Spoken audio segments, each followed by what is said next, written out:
We're live.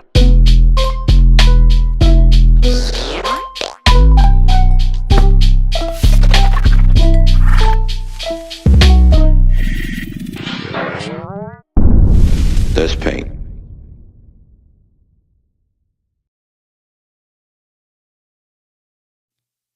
What's up, creative faces? How's y'all feeling over there in YouTube, where we are also streaming to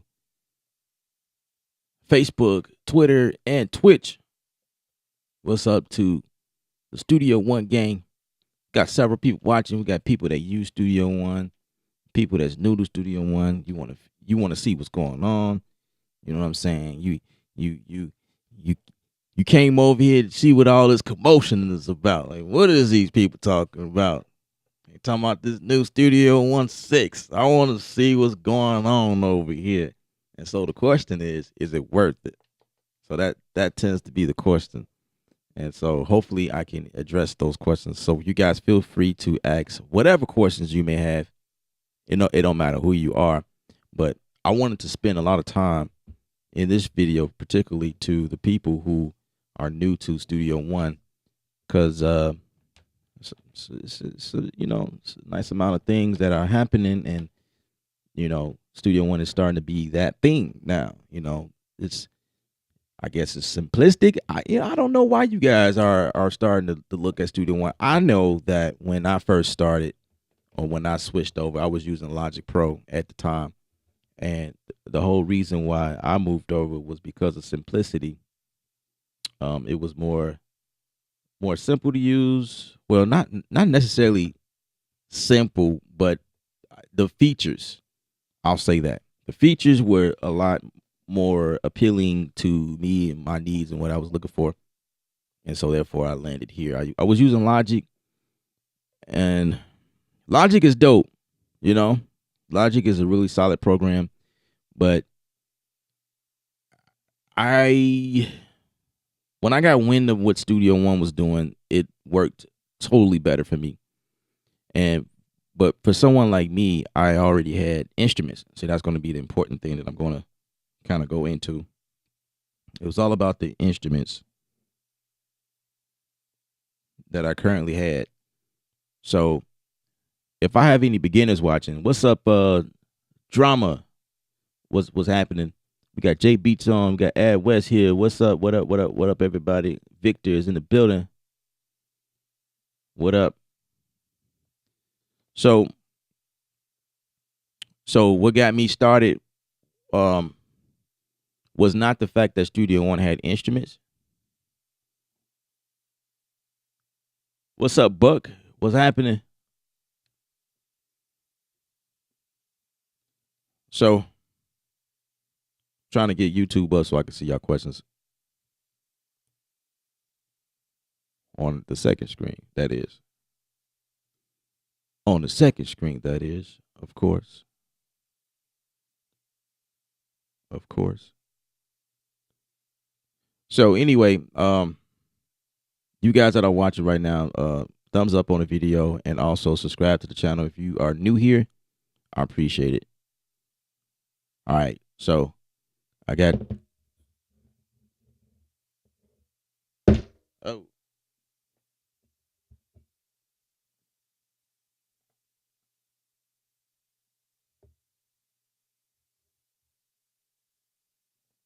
Okay. So now I can see your questions on both angles or whatever. So Studio One 6 for new to beginners that are coming here, I just want to let you guys know, like I'm gonna be totally honest, I'm gonna be totally transparent with you guys.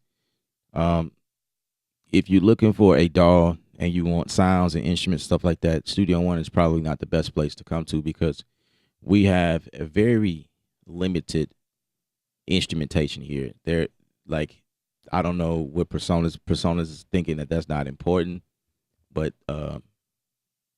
everything else about it seems to be pretty cool, like with the instruments that I am using as my third party instruments. So with that being said, we're going to get right into it.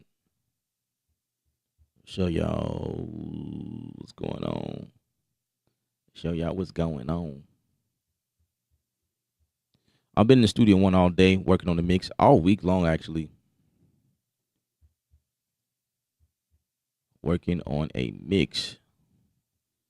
I can't show y'all, but I'm just saying. That's what Studio One is really, really good for. Making beats in here, it's possible. It's possible. I make a lot of beats using Studio One. But yeah, we're gonna just keep it real transparent. So with that being said, you just might want to spend a little bit more money grabbing instruments like Contact. I have an affiliate link, by the way, in the description of this video. So I use Contact a lot for the purpose of what we about to do. So I'm just keeping it 100. You can make beats from what's available. With if you have the Sphere deal, you could definitely do that.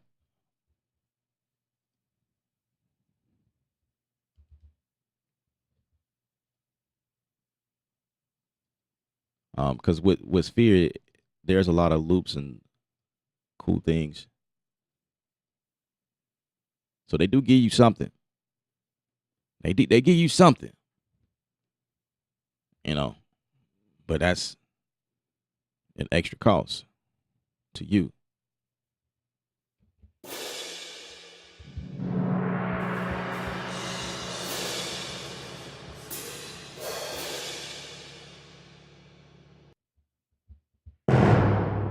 Oh.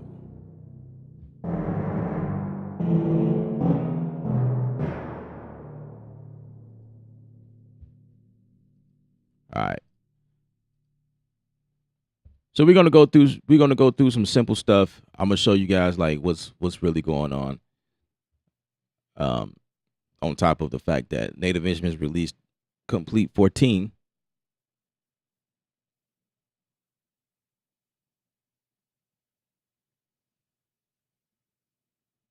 So wouldn't you just bring stems from Logic for sounds you like? No. I mean, you can, but that's too much work. That's too much work.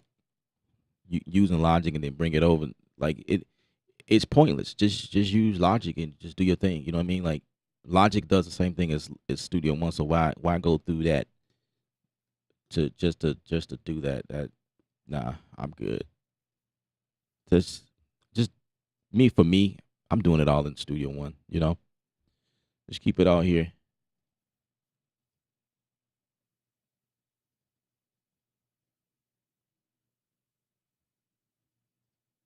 I was checking out some of these um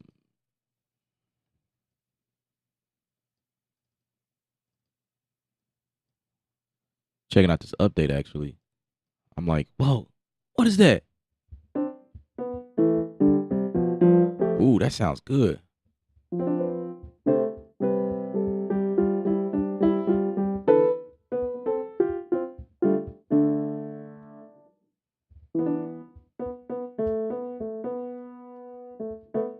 Let's see, does it have a sustain on the back? Yes, there's a foot switch on the back of this keyboard. Let me.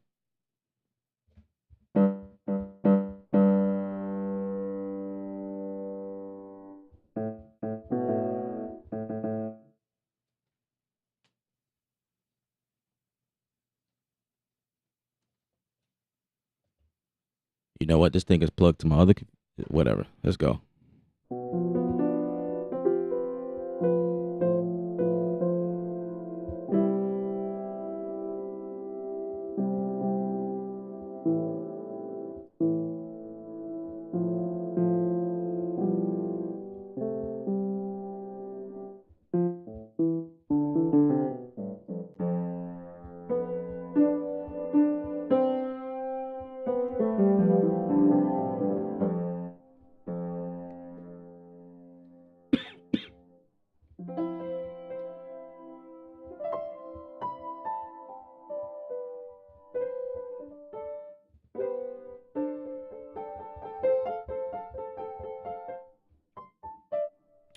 I'm impressed. I'm impressed. I am impressed.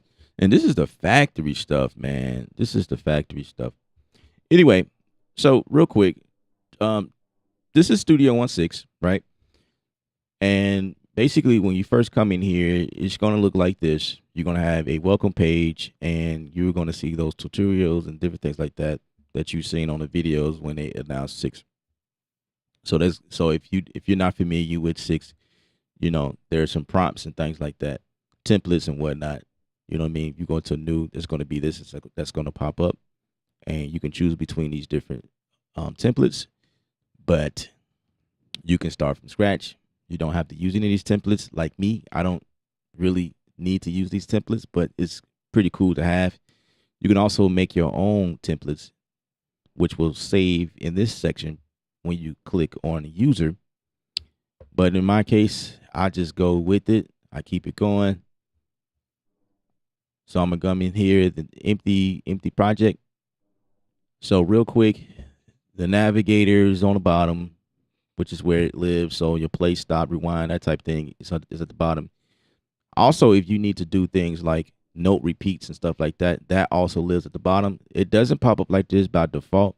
So you have to hit this gear icon if you ever wanted to know where that live, or you know where that comes from.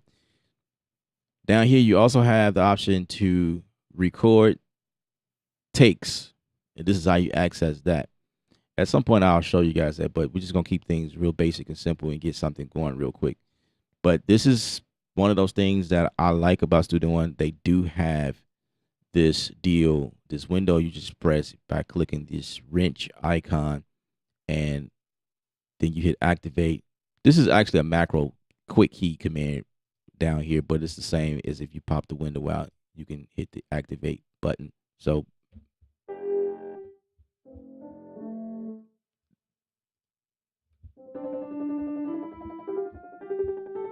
it's a no repeat, right? You probably wouldn't do that for a piano sound, but that's just how you do that. And then it also comes out if you press this here. So we'll probably revisit this window again, but basically you would say single note, you press the note that you want, say C, right? And then I hit the single note.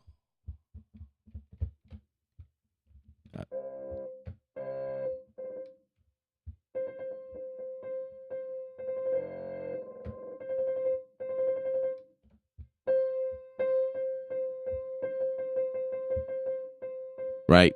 So basically, you don't need any type of special keyboard in order to access this thing right here, because it turns any keyboard into a note repeat, which is really cool. I do like that about Studio One.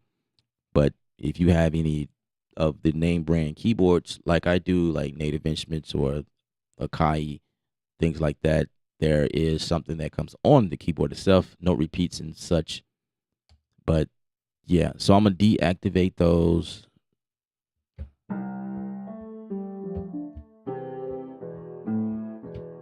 And you can also type it in or mouse it in. I'll show you that. So um when creating anything inside of Studio One, it really depends on how you want to create a song. You can like hit the record button.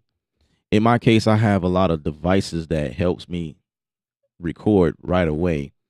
So I have this thing called the IO Station 24C, right? There's a record, stop, rewind button. These are all of the functions that control Studio One. If you can see that. I also use this thing to mix, and I can navigate around Studio One. Like I said, like you can rewind and nudge and zoom in and out and different things like that with this.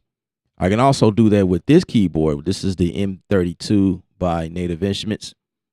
If you set up your devices to do DAW control, then you can hit play, stop, rewind, quantize, undo, redo, different things like that.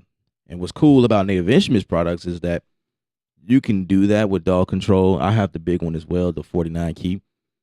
But at any time you need to see what's going on in terms of Native Instruments plugins like the Contact or the Complete Control software or plugin or machine, that is, I have the machine right here on the side of me. You could quickly switch between those and see what's going on and make that work with the actual plugin. So you could change parameters, select different sounds, do whatever you want inside of those devices. But you have the option to switch back over to Studio One. And on my Complete Control, my S49 specifically, I can actually mix. There's 8 faders that I can mix each channel or whatnot.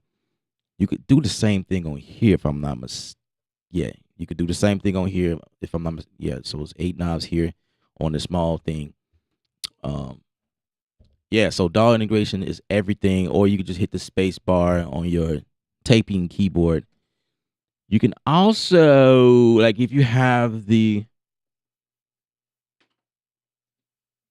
one of these, this is the Atom Pad. This is a Personas product here. This, a lot of people like it, to be honest, but there's a lot of people who don't.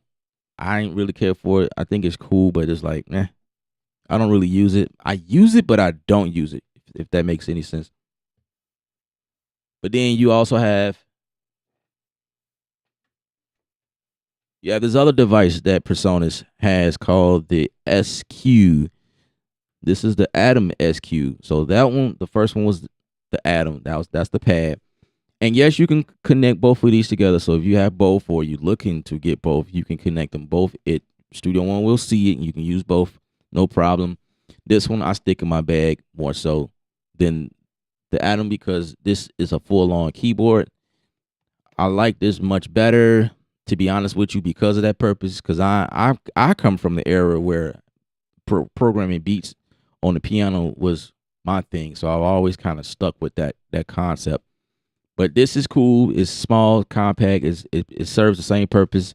The pads feels the same as the Atom pad.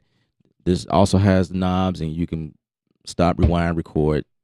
It got a little screen on here where you can see what's going on. You can also save little macro commands on here in the user section. So this is a really cool device to have.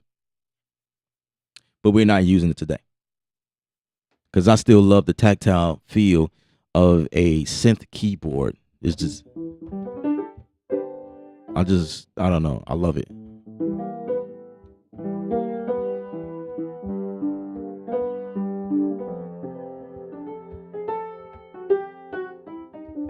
I'm not a keyboard player. I'm not going to fake like it, but I just lay my hand wherever it lands and it just creates stuff.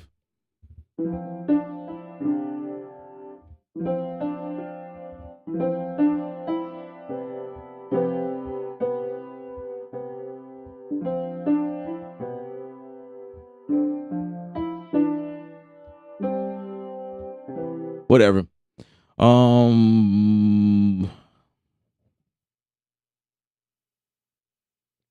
What's up, Javion? What's happening?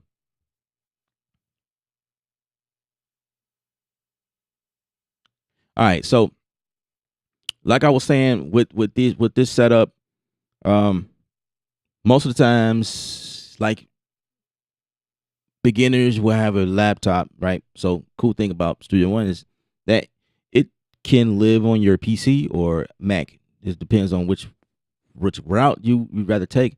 I'm a Mac guy, so everything is Mac'd out. That's just how I roll. Everything I do is, and I've been using Macs for years, so everything is Mac for me. But the cool thing about this is that it doesn't matter what platform you're using because Studio One is usually universal across all platforms. It's just the key commands might vary or whatever. Um, cool thing about Studio One is that it has custom key commands, which is very important.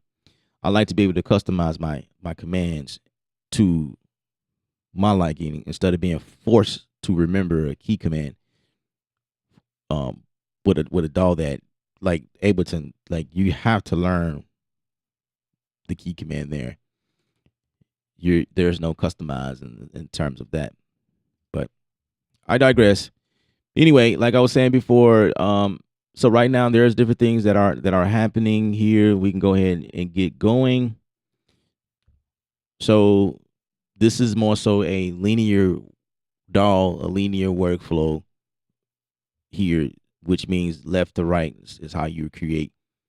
If you're using something like Ableton or heard of it or Bitwig or something like that, those are built on scenes. You create like a 4-bar loop or 8-bar loop. You work at that and build and then work on the next section. You can do the same thing here, but this is more so a linear workflow.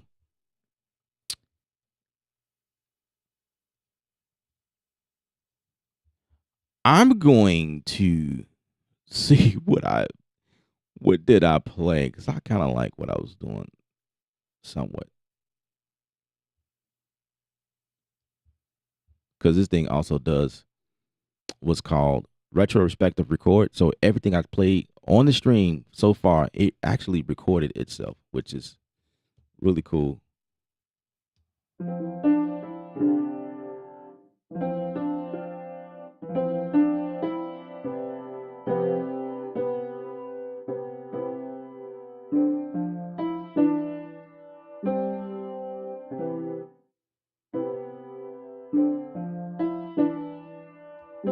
All right, I'm gonna mute that. I don't know if I want to work with that or not. So real quick, inside of Studio One, if you're using like the stock stuff, it would be things like I'm gonna just type in personas. So you go to the browser. There's everything is split up in different tabs. You have the instrument section here. Then you have what's called effects, your loops, your files, and your pool. Your pool area is where things that you bounce in place or bring in, samples from wherever. It'll typically live in the pool section. We haven't dealt with any samples yet, so we don't see anything. Your files is how you get to your hard drive or your desktop or your computer. This is a one way to get to it, but you can always drag stuff in. Like you can go to your file system on your computer and just drag stuff in that way. That's one way to do it. But this is another way. So it's a couple of ways to do some of the same stuff. And you'll find out a lot in Studio One. There's a couple of ways to do the same exact thing. So these right here, this is your note effects, your repeater, input filter, arpeggiator, recorder. These things live in what's called note effects. You can also access those through here. By the way, this is sorry. Let me slow down. This is your information section. There we go. And those same note effects, see, arpeggiated quarter, input filter, and your repeater. It's the same as here. Same concept. So in terms of instruments, you're gonna get this thing called impact. It looks like this. You're also going to get this thing called presence, and it looks like this. And then you're going to get this thing called multi, and it looks like that. Then we got this thing called sample one. It looks like this. This is what deals with your samples. If you want to play the samples in a musical way, this is where you will go and pull those up in here. And then you have different features and effects here that manipulate the sound. You could do that here. And then there is one more instrument that's called Mojado. I hit it because I really don't use it, but it is the Mojo. Wait, where is it? Now I'm looking for it. It's not there.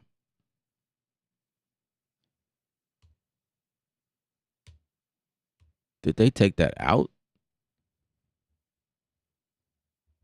Let's spend like 2 seconds to look for it. If I don't find it, then we're just gonna move on. But yeah, there's another one called the Mojado, the Mojito, whatever you call it. It's usually a bass synth, but it's a older, like they have not touched that thing. I can't find it, so we're not gonna worry about it. I think I hit it and can't get it back. Anyway, so that was the other one. I'm not sure where it is, but these are your instruments. And that's it. That's it. That's all, guys. Like, it's time to go home now. That's what it is. So inside of Montai, this is your synthesizer. And what they're trying to do is load this thing up with so many presets, right? There's so many presets you can use, but I feel like there's only so much you can do with this thing. This thing has a sound, you know.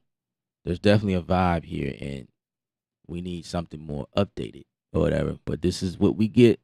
This is what it is here. I mean, it's cool. I like it. I mean, sometimes I use it, but most of the times I don't.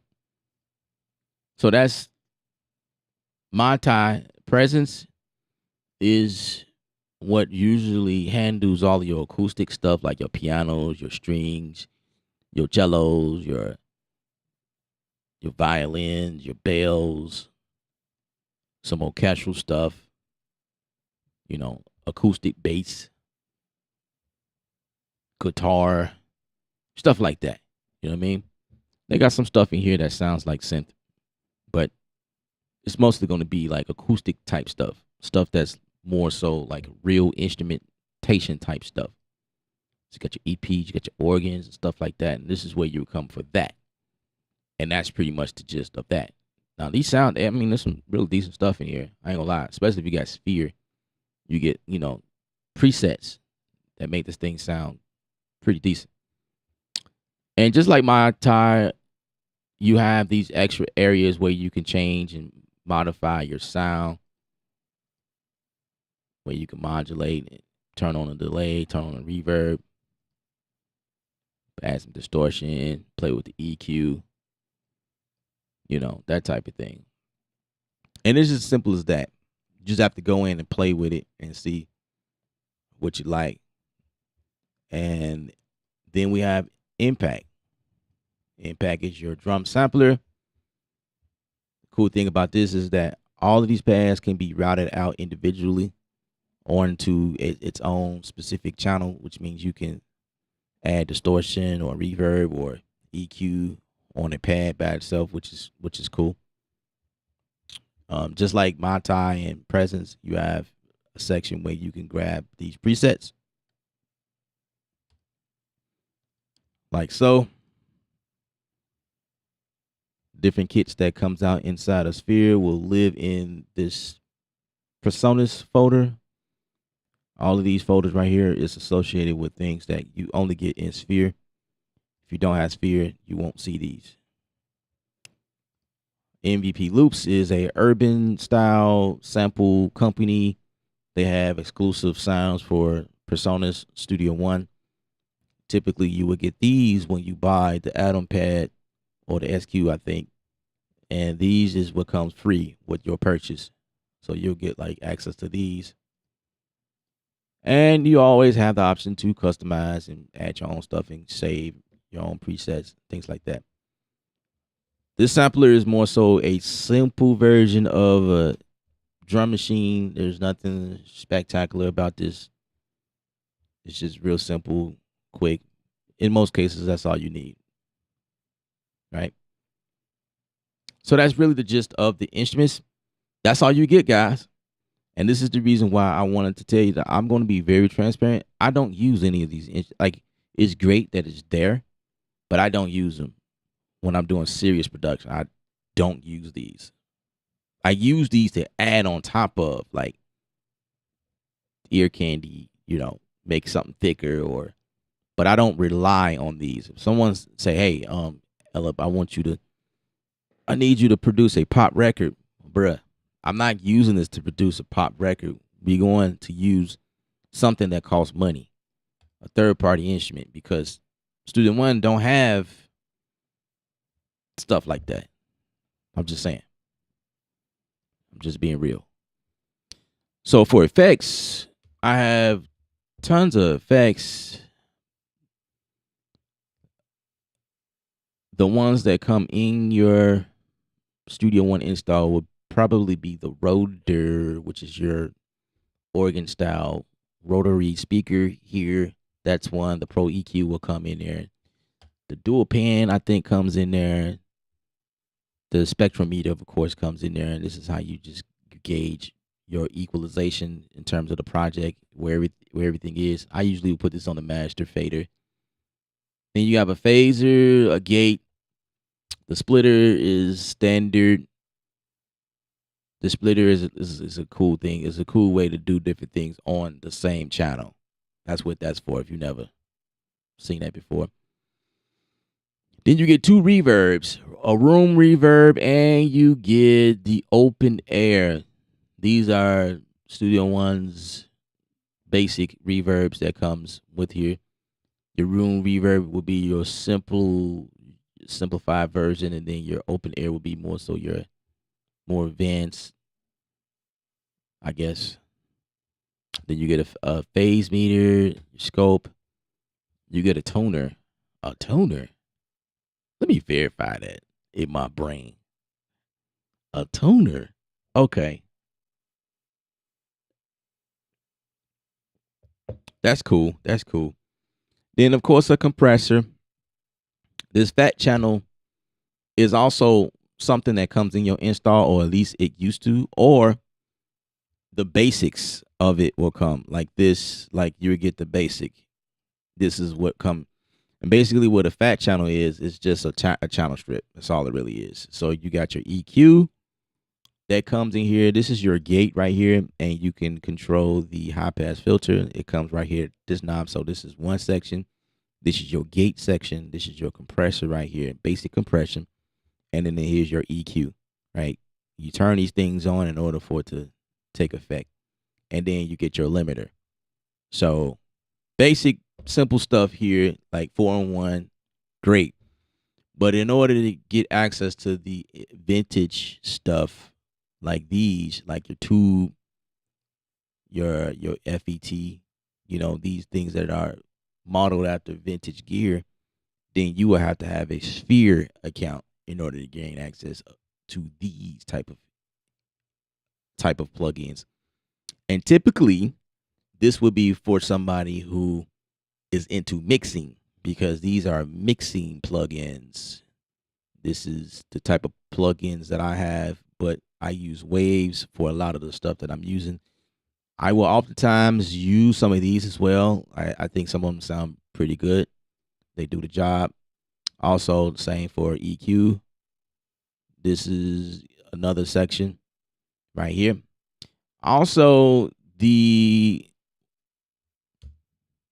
CTC console shaper that you will use typically for your master bus or any bus channels. It will say mix effects. This is where that stuff lives. This is your CTC. This is what I like to use. specifically the custom. I kind of reach for this one all the time, but you got the tube and your classic right here, and this just add extra. Like it just make your song sound like it's coming through a console. It give you that grit, that dirty, that stuff that only comes through console. This will make your track sound fatter or cleaner or whatever the case may be. So I use this quite often. And then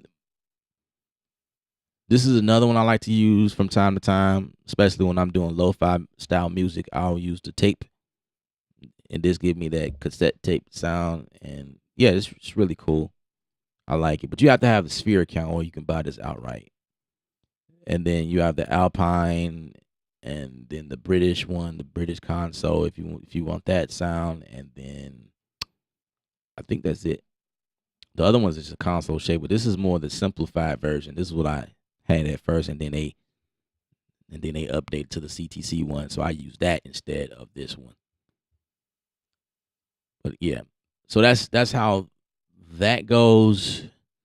Everything is drag and drop here, so you don't have to worry about like doing this typical thing. This is one of the reasons why I left Logic, is because of this purpose. In Logic, you still have to do this. You have to go in, then you got to search for whatever, and then you got to like remember who made what, and then okay, let's get that one. Buy a license. I don't want to. I don't feel like upgrading. It's too much money. I'm not gonna do it. So bye bye. Yeah. So that's you know that's how you would do that. But I would rather do this. Just drag it over. Boom, it's there. So that I love that. That's one of the reasons why I came to Studio One. Same for instruments. So for instance, this instrument in particular, I'm gonna tell you guys one of the reasons why I love using Studio One is because I love using Contact, guys. Like I am a native instruments boy. Boy, am I a native boy. I so vouch for them. I just love what they do, the sound. As you can see, this is all of my instruments that I have. And when I'm in here, guys, it's just as simple as this. I can open all these lanes up. Bam, as you can see, all these lanes are open. So let's go with 8. I'm opening up 8. So when I come here, they all open. So I can put individual effects on each of these channels. And that's separate from here, but that's fine because I could say boom, boom, boom, boom, boom, boom. Let's see, what's that? 1, 2, 3, 4, 5, 6, 7. Another one, 8. Cool. And I usually don't do it like this, but I usually only do this as I go because I don't like a lot of stuff open. So, but basically, all I'm doing now is saying, hey, I want you to route to like these different instruments. I got to make sure, say 1, 2, 3, 4, 5, 6, 7, 8. Sweet. So all of these different MIDI instruments will link up with the first 8 instruments inside of Contact. This is the reason why I like using it, and you guys saw how easy it was to route. Try to do that inside of Logic. It's easy in Logic. I'm not gonna say it's not, but in Logic you have to make this decision up front. You have to know that this is how many tracks you want because it's called a multi-timbral inside of Logic. If you try to do this in in Ableton, yeah, you need another device, and then you need another instrument, external instrument to trigger, and then you got to set that to talk to Contact to pick up. Yeah, it's a lot more. Bitwig is the same way, but in Studio One, it's just simple as what I just shown y'all. So this is kind of the workflow. I'm gonna delete that. I feel like something else. I'm gonna kind of do something else.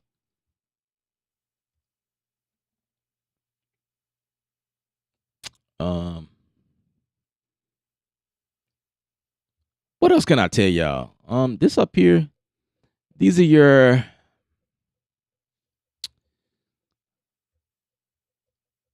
you can customize this, by the way. What we see up here at the top, if all of this is complicated, you can just do away with it. Boom. Keep it simple. Simple, stupid, basic. Controlling. I don't care for that. I don't want to see that. I do want to see advanced tools. I want to see my input quantize. I do want to see that. I want to toggle the set. Do I want to toggle that? Yeah. Do I want to see that toggle ripple? No, because I'm not doing any ripples. Basically, the toggle ripple is great for when you're doing podcasts or a commercial or something like that, or you just trying to like make a speech like boom, boom, boom, boom, boom. I love that feature, but we're not using that. Auto scroll, yeah, let's leave it on. Cursor follows edit position. Yeah, why not? Info view, no. Scratch pad, no. Video player, we're not doing any video today. So, bam, I just customized what I want to see. Only the important things, and that's for my toolbar. My inspector window, same deal. I can say, yeah, let's leave the time base. I'm not going to go through all these. Routing, yeah, I definitely want to see the routing because that's what I just did. The fade in, fade out, I don't really use that. Transport, velocity, I don't know. I don't think I need all of that. Track notes, channel. Yeah, I guess we want to see the channel. I don't need track notes right now because we're not doing any notes. Follow chords. And we might use that just to show y'all how really, like how cool it is. Tune. Do I want that? Normalize. No, I don't need it. Tune, transpose. I don't think I need speed up. I don't know. I may need to come back and turn that on. I don't know. Transport. What do we want to see? The tempo, yeah, the key signature. Do we want to see the key signature? The key? No, we don't want to see it. Time signature. I don't need it. I sometimes change that. I'm a drummer, so that is a deal to me. But I don't need it for right now. Metronome. I'm not going to need it because I've already made my changes and we should be okay. Sync to external display. No, I don't need it. Loop range. No. Secondary transport controls. Nope, I don't need it. I want to see how much time is left. Nope. I don't care for that. Sample rate, yes. It should be at 48. I guess I could get rid of that because it's already set to what I need it to be. Cache, no, I don't need that. Performance, I will need that. I usually keep an eye on that. MIDI monitor, I mean, I do use this only to see an input come in, but we could do without it. No problem. Browser, I've already deactivate. Like, I don't want to see the cloud or the shop. It's just take up extra space. I don't need it. Whatever. This is the things we are able to do inside of 6. Customize everything. Cool beans. I think we're ready to go. I'm just showing y'all, like, how this stuff goes. Never touch your master fader, by the way. Never. Do not touch this. Leave that alone. Don't even look at it. Matter of fact, it should hide that joint. See, can we hide it?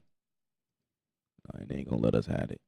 These options over here are some other options that might be cool to see. Scenes, if you're a beginner, don't worry about that. This is a mixer thing. I use this when I'm mixing, make notes. It's like snapshots of everything that you're doing when you get to a significant point of the mix, to be able to recall certain points Don't worry about that. Deactivate that. You don't need to see that. It's your group settings. You don't really need to see that. This is your instruments. You can see how many instruments is up. Well, no, this is your external devices. You don't need to see that. This is your outputs, your extra outputs. I just so happen to have different outputs for different reasons, but I don't need to see that. You can also change the way you view things. This is kind of cool that you can see, an overview like that.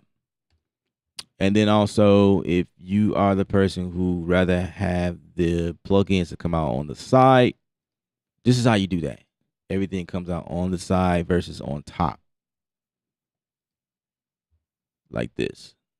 This is typical. I like this view better for dealing with like instruments.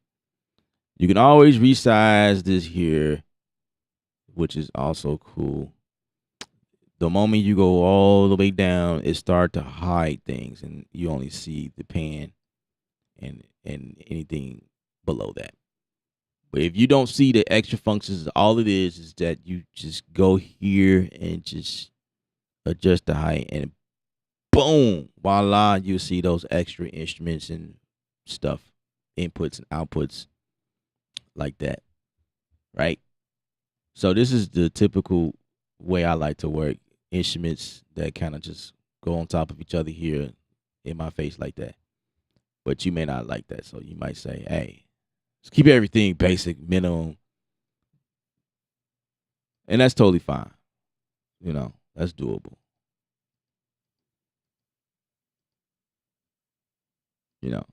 That might be your thing.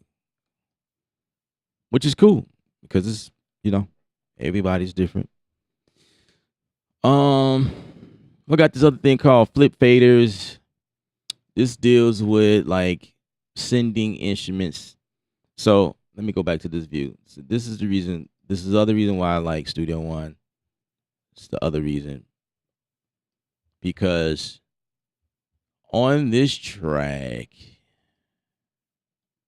this is a track overview, by the way. Something new that they doing.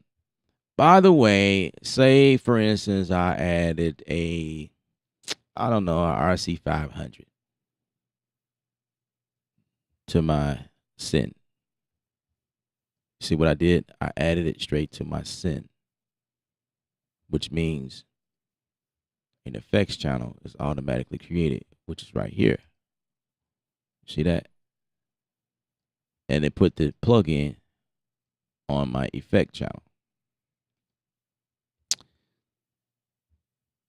I can also send these other things to the same send if I want to.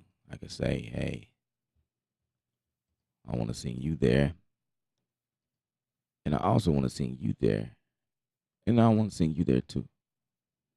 Or you could just do this. You just take this and drag it over and it copies automatically. Like this is the easy way to do this. Boom. It's automatically. I didn't add a plugin each time. This is all sending to the same exact place, which is only this. To verify that, I believe it should pop up right here. Now, if I double click here, like you'll see instruments here at the top, like they'll be lined up across this here for different effects.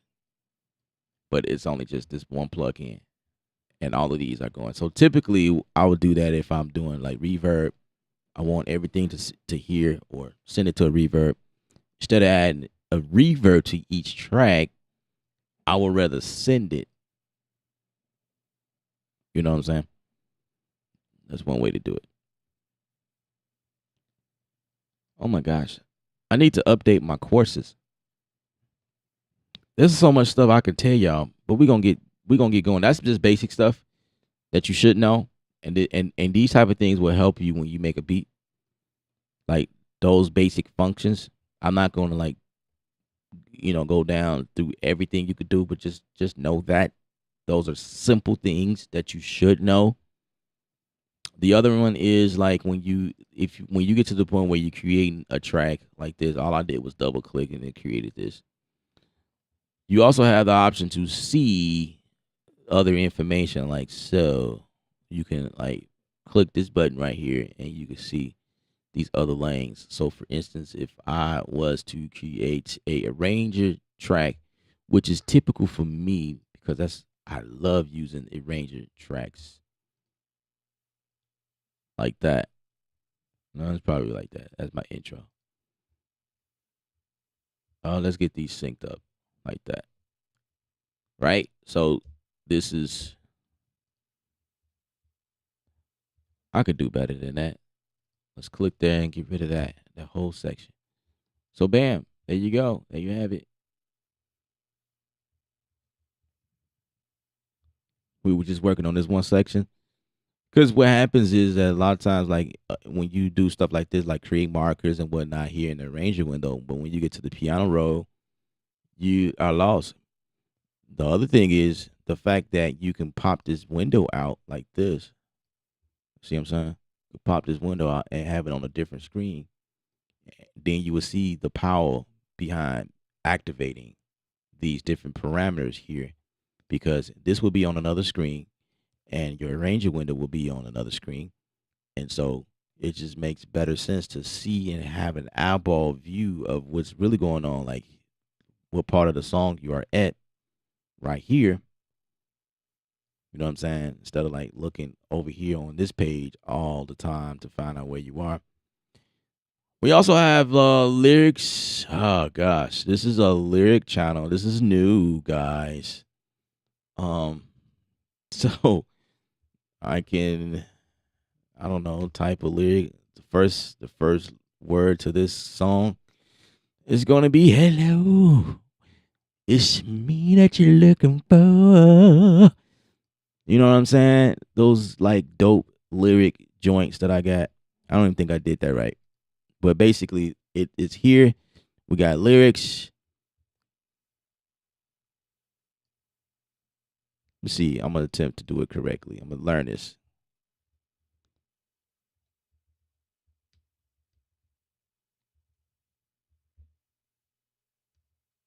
Learn the lyrics track. Like, how should we place this? I don't even know. Oh, there we go. It's down here. Check that out. That's kind of cool. I can move this to wherever I want. So the first word is gonna be like lerb. It's supposed to be learn. Learn the. So I want that to play at bar 2 lyrics. And I spelled it totally wrong. Bam. We got lyrics in the track, guys. And we ain't play nothing. We got lyrics in the track.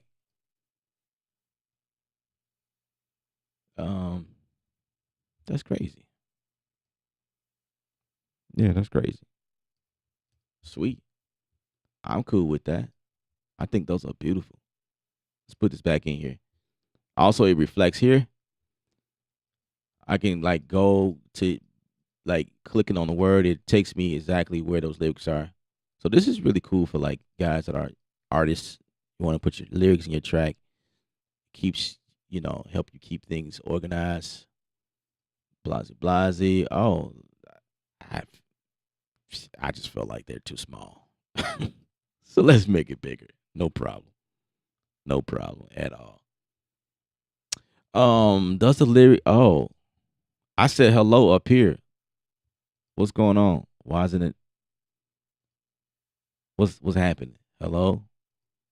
Is it me that you're looking for? Yo. We say yo up there. What's up with that? What's up with that? Hold on. I don't know. It's supposed to be like that. I got two different lyrics going on. I'm having fun, guys. I'm having fun. The fact that it's here is really cool. But yeah, this is wow. It's amazing. Amazing stuff here.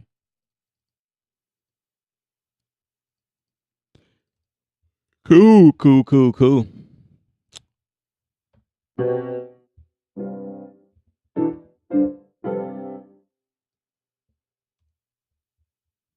Oh my gosh. They stole my lyrics, man. My lyrics were stolen. 2 nickels.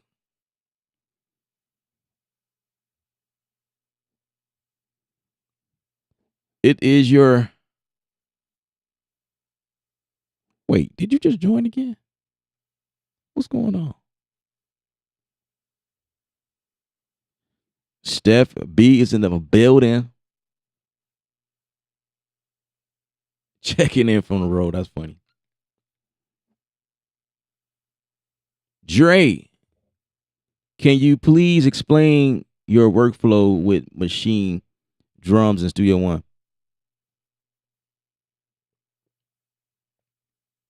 Ryan Hilson is in the building. What's your favorite new feature?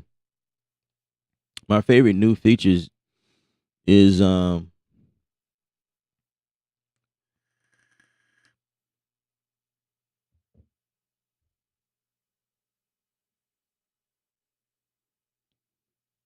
Home Studio Trainer was hacked. Oh, I'm cool. I ain't gotta worry about nothing. You can try to hack me. You don't want to do that. They don't want to hack me because you don't know who you're hacking. I'm gonna leave it just like that. So I'm cool. Paper Tracer says you gotta select a track on the lyric bar. Cool. We moved on though. My favorite feature so far is just how they just redesigned Studio One. Like I am pleased with how it looks. It's more enjoyable working here. I don't really have a favorite feature, to be honest with you, because they didn't put in any features that I requested. So I'm just rolling with it. You know what I'm saying? I'm just rolling with it. I'm just rambling on about whatever. It is what it is. You know what I'm saying? It is what it is. That's how I feel about that. It is what it is. You know, Persona's gonna do what they want. Fendi gonna do what they want. You know, if y'all ain't figured that out a long time ago, then I don't know what to tell you. But it's like you make your suggestions. By the way, that I do think it's really cool that they do listen to suggestions, and I think that is the fact. The fact of the matter is that there are so many of us that's making like requests. They can't get to all of them at the same time. So I feel like at some point, I have gotten a request fulfilled before, so it's like I'm not too upset. I ain't upset about it. It's cool. It's all good.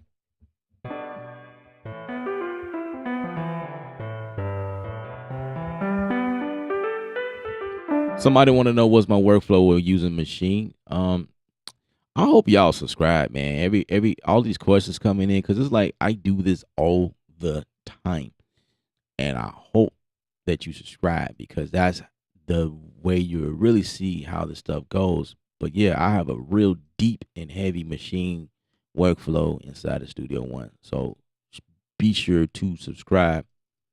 They got sense in here, yo. I need to check this out. Come on now, let's see what type of arpeggiation. Oh snap! Oh snap, guys, we got to test that. Let's see.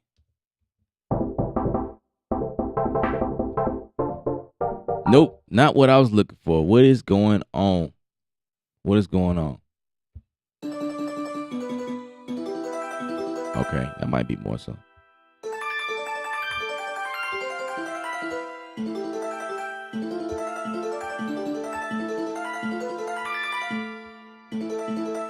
Of course, I can go in and slow it down, right?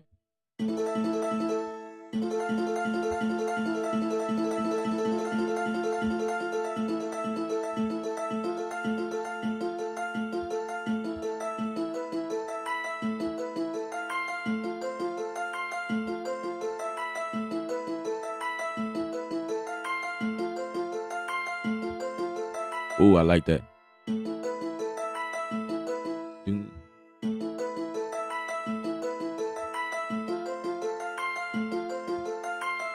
Okay, I like that. 1, 2, 3, 4.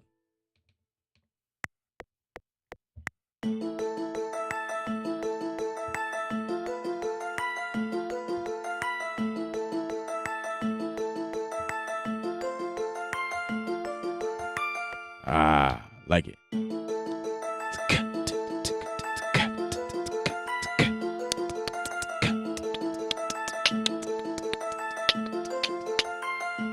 Boom.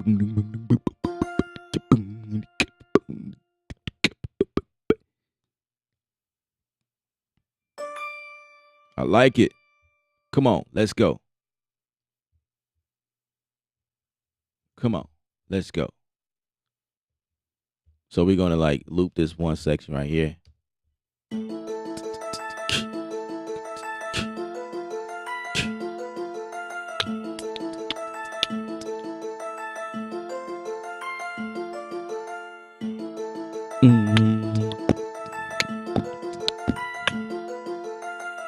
Let's see if I could change.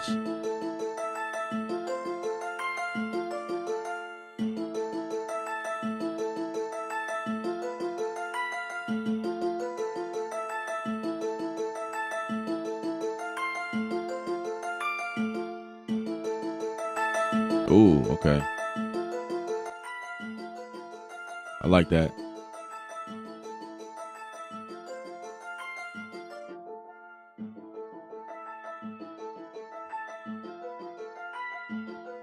Let's change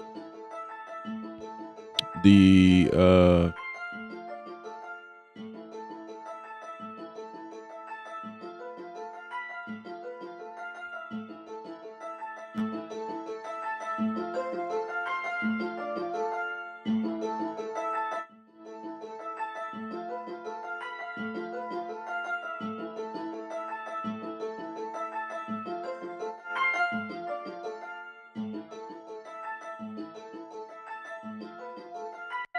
ooh, I like that.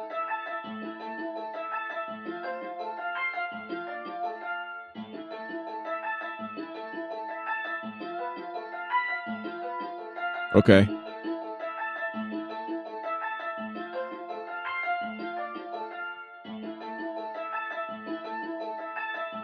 So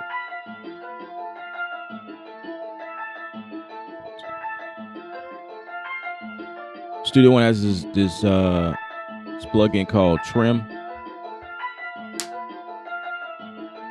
or X Trim. I'm gonna throw this not on here because you don't want to do that. You're gonna affect everything. But because I have everything individually pushed out. All right, hold on. Forgot I gotta set up my output here. So 1, 2, 3, 4. So okay, I thought I had 4 coming out. Wait a second. What is going on? 4 should be coming out. All right, 1, 2. Going to change this to be 3. Let's see our outputs. Why are we not seeing anything? I don't know why we're not seeing anything. What is the deal?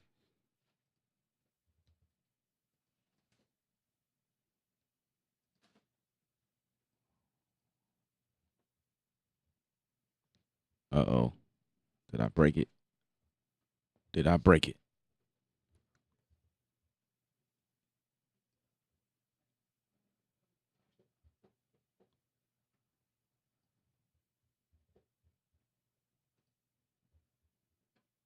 What is going on? What is going? Oh my gosh. Oh my gosh. I broke it, guys. I broke it. First of all, let me get rid of this. This shouldn't be there. That's the first thing. Let me raise this to see. Okay, everything is coming out. Okay, all right. That's right. That's right. Is there? Okay, I don't know why I'm not seeing anything or hearing anything. Okay, maybe I should take this back. It's getting signal too. Like I could see it.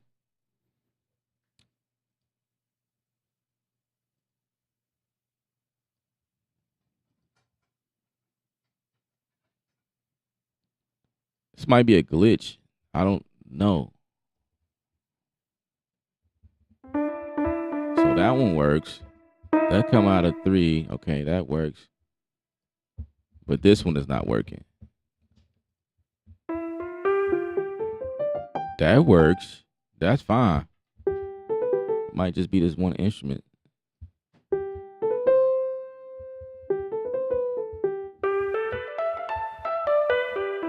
So that's 3. Yeah, this is instrument, yo. I don't know. This was a glass steel. Memorize what that is.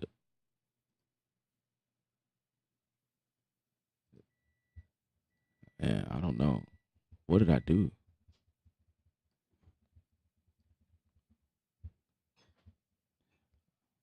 How about this? I'm gonna switch to something else. And I was so feeling that one. I was feeling that one, yo.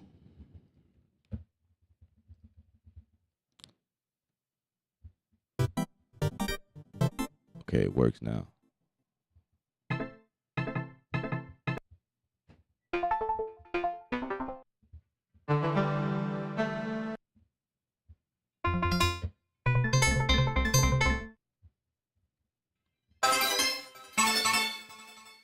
Okay, so how do I get to my... Oh, really? Okay, let's go back to factory. I need that preset back, yo, because I was feeling that one. We was about to build. Factory lab. Okay, here. So we was... What was it? Glass, steel.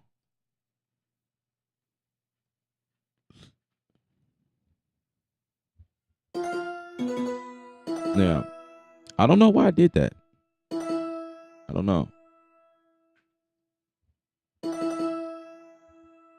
we're gonna go back to our settings that we had.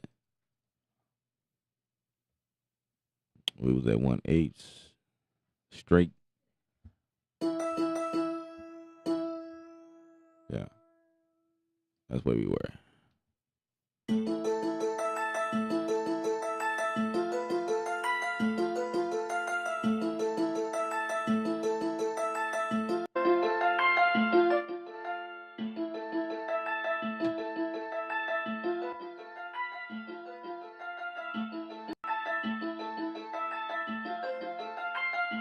Okay.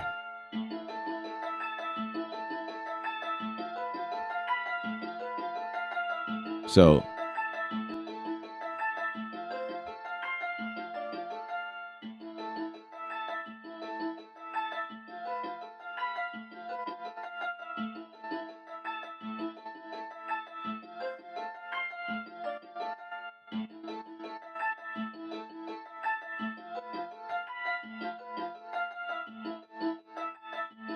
that's what I want to show y'all.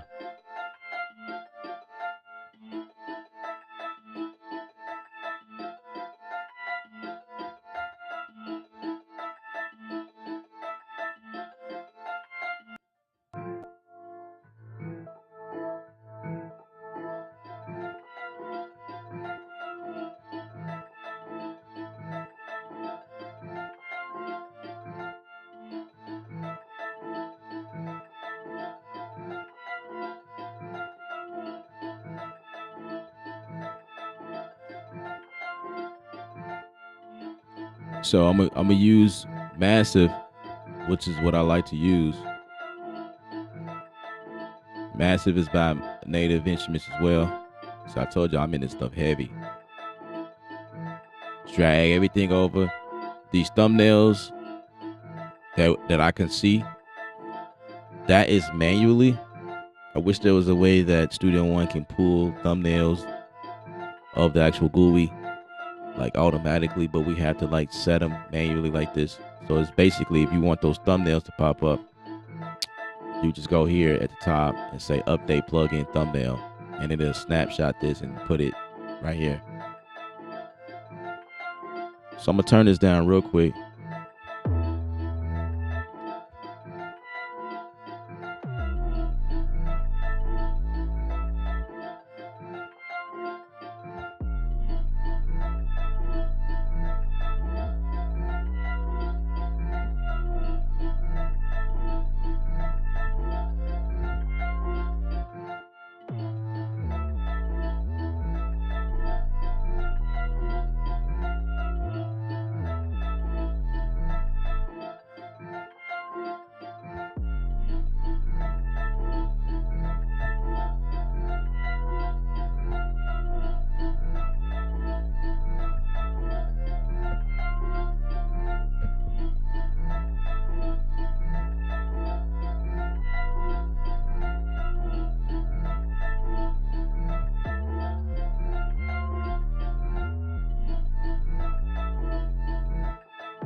I forgot how I tried to do this. Let's see.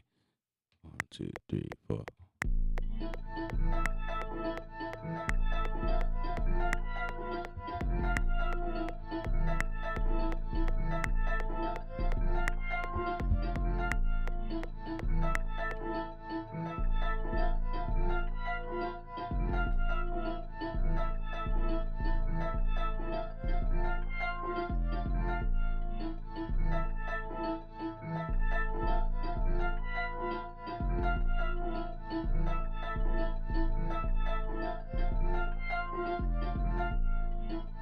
Somebody want to see out of my sheet workflow. Okay, no problem.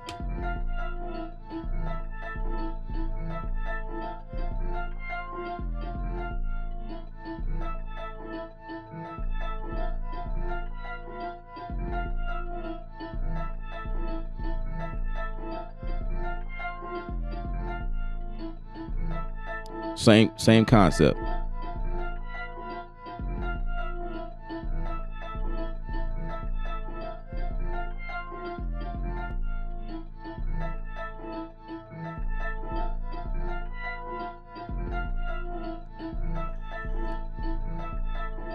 Paper Chaser, what up?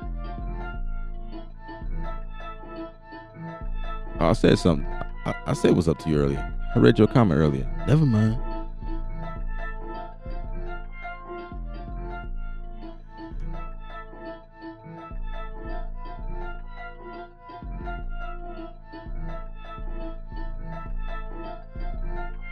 You said get it before they start charging? What are you talking about?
Uh-oh.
So now I want to play with that new choir deal that came out. Yeah. See what this is about. Altos. Oh. Let's get this choir going.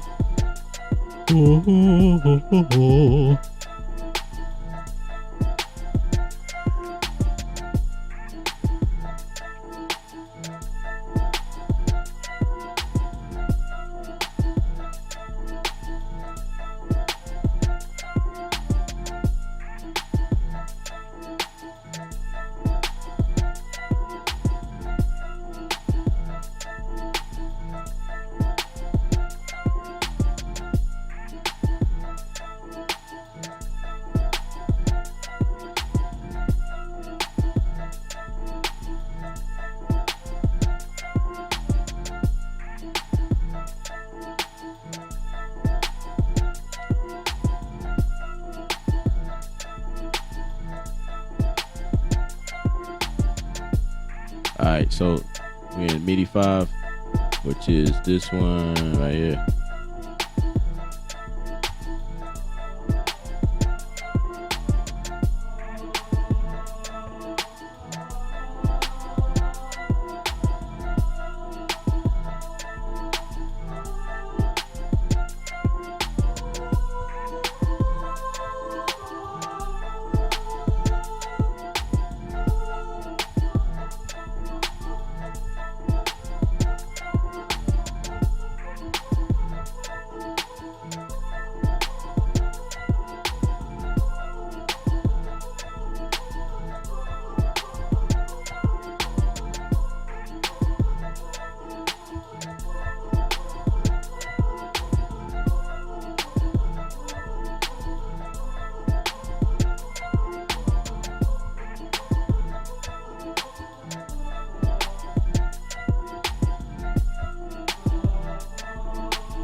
All right, I'm gonna do a little more to this joint.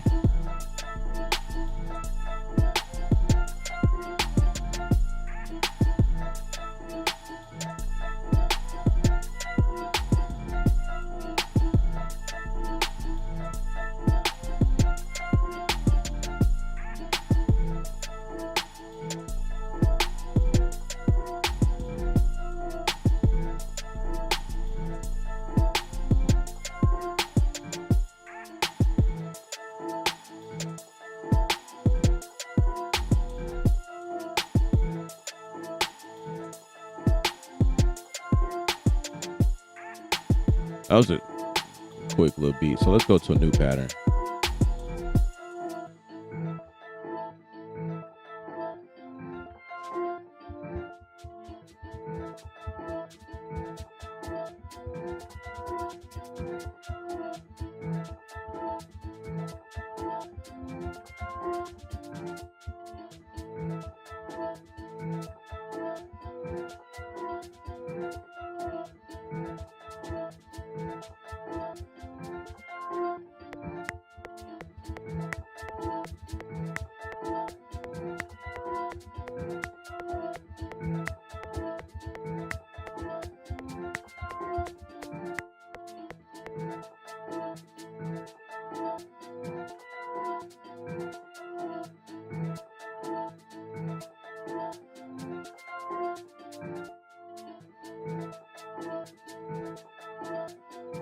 I'm weird like that sometimes.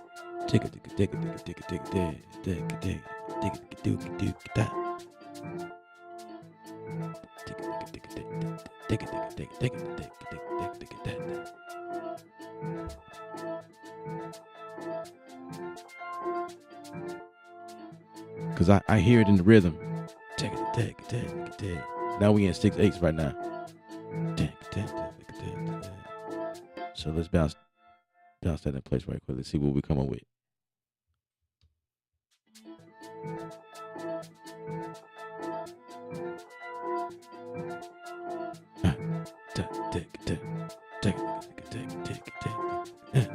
Two, three, four. 1, 2, 3, 4. Take it.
Coming up with some ideas, you know.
Let's go to a C.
Wait.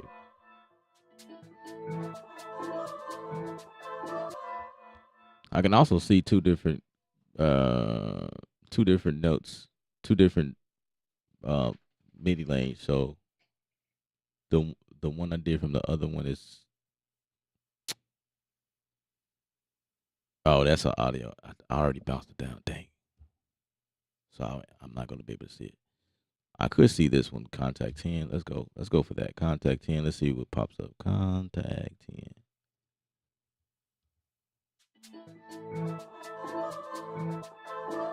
It's not helping me though, but let me see.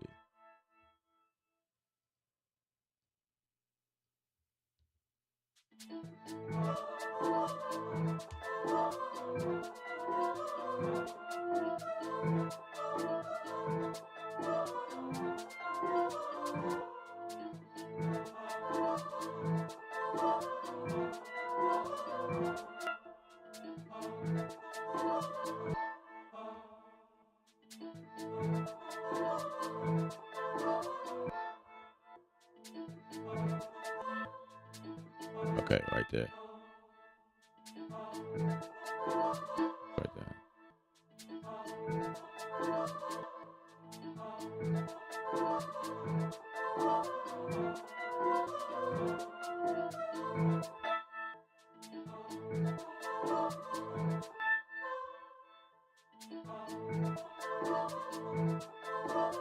Okay, wait.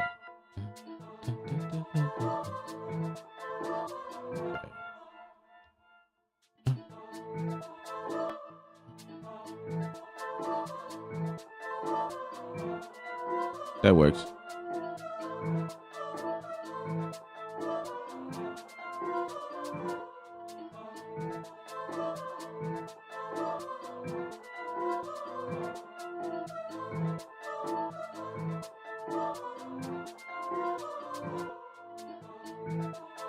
Let's use some out of impact.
I know sometimes weird things happens when you create and then you just try to figure things out.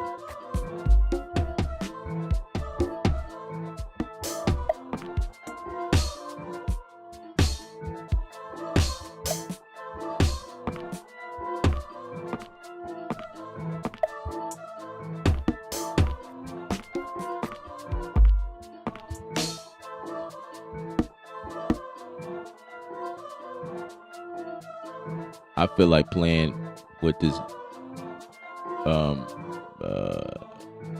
let's see, 7 input 2.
I'm curious. What is that? Dirty Machine.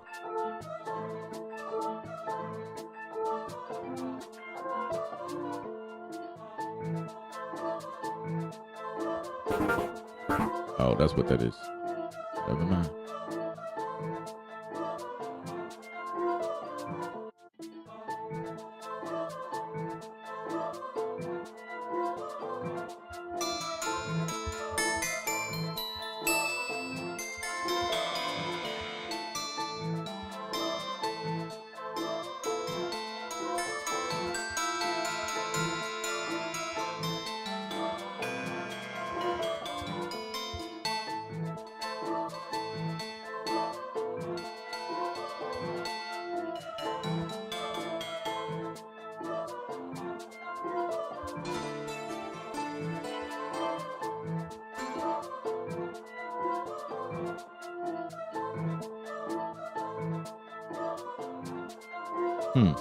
Synth drums.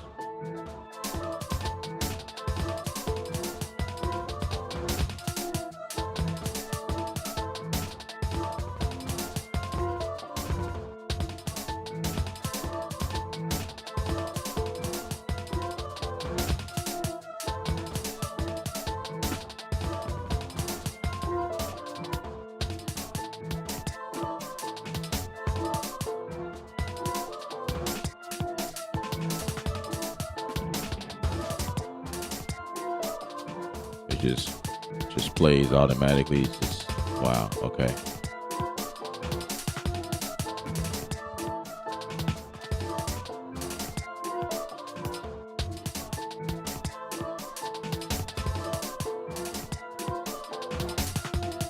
Okay.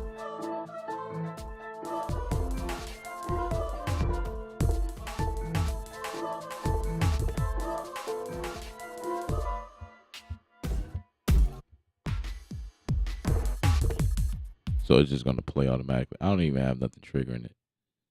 This is MIDI channel A7. Let's go for 7, maybe. Yeah. I don't know. I don't know why it's playing.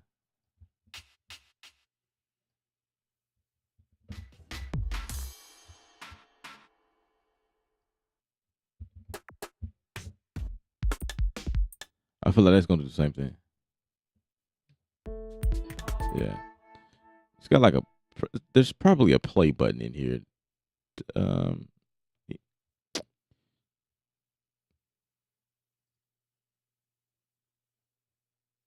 Like it automatically plays. Like I don't know why I turn the trigger off. Doesn't matter. All right, new instrument. Lead. What is bass?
Ooh.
I like it. I'm gonna go for it.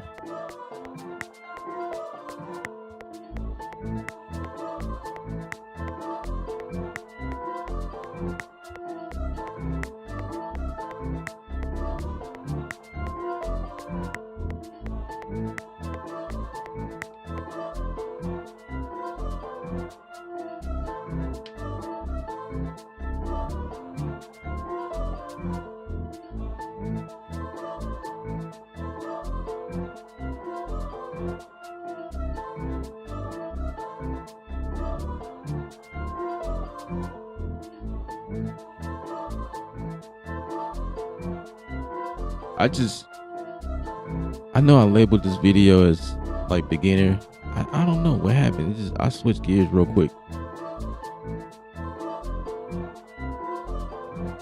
I'm like, I don't want to do beginner stuff. I want to like create, man. But hopefully I'm showing y'all the workflow. You know what I'm saying? This is why I love Studio One. I have no idea where this stuff is coming from, though. I'm gonna be completely honest.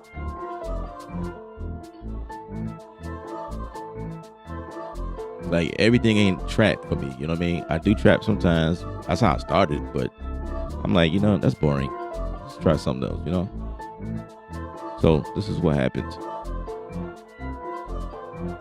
This is what happened. Ooh, let's see what these about. Chocolate City.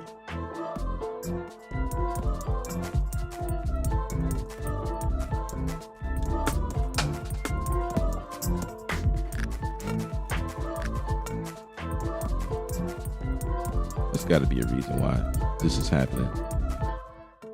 I just refuse to believe that.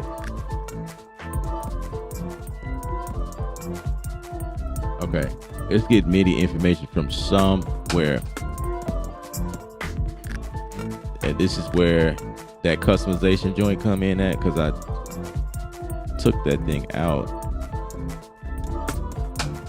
So for my transport, let's put back the MIDI monitor in here because it's getting something from somewhere. Like message channel port complete control. Doll. It was an M. Which one is it though?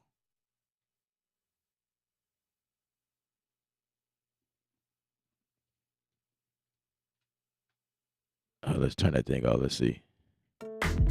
Still.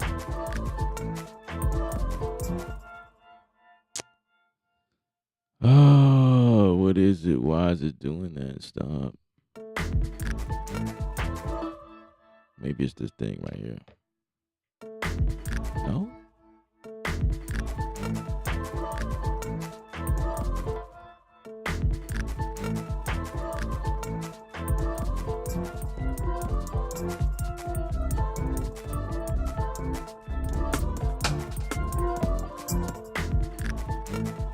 That's crazy. That's crazy.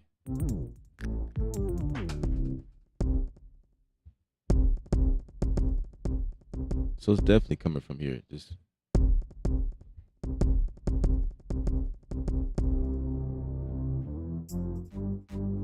okay, so this is 8. Okay, I should be right here.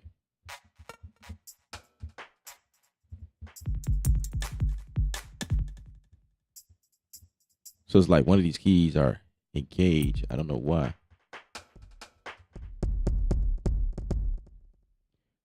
Let's just say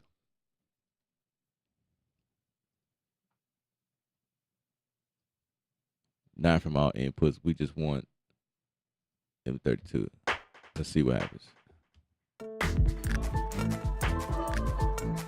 Okay, because it's coming from here. Like this keyboard is doing something. No, it's not.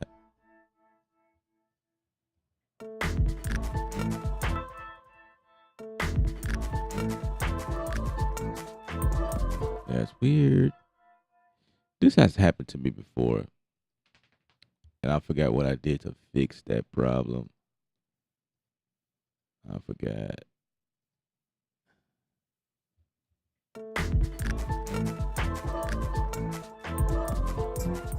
Like it's, wait, there might be a MIDI information coming from somewhere synced somehow.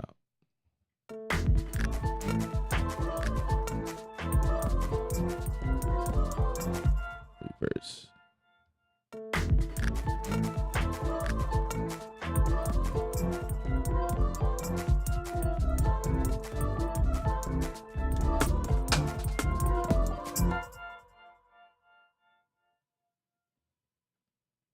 Okay.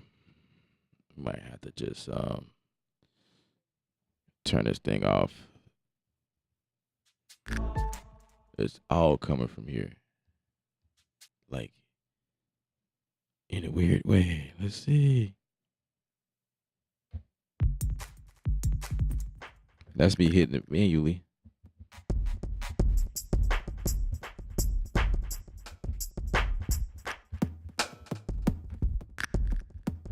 Ooh, that sounds good.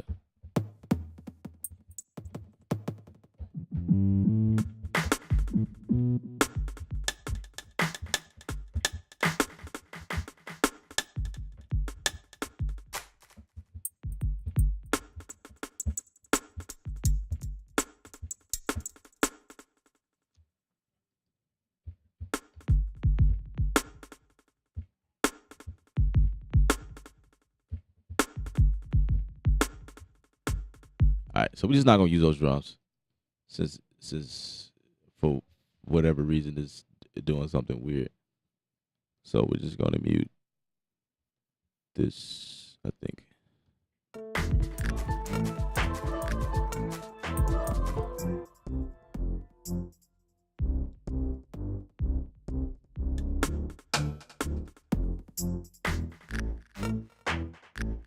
Wait, is that the problem?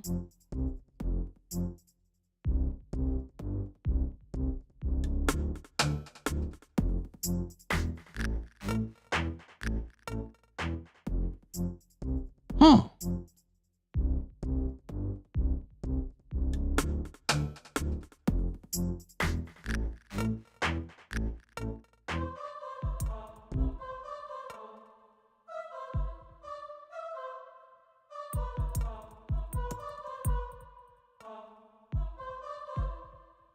That's weird.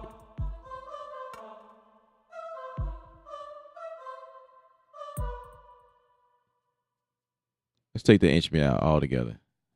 I don't know. I got check into that later.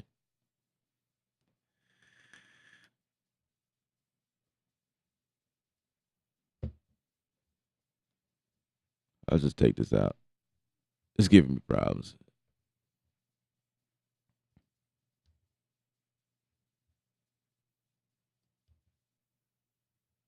Okay.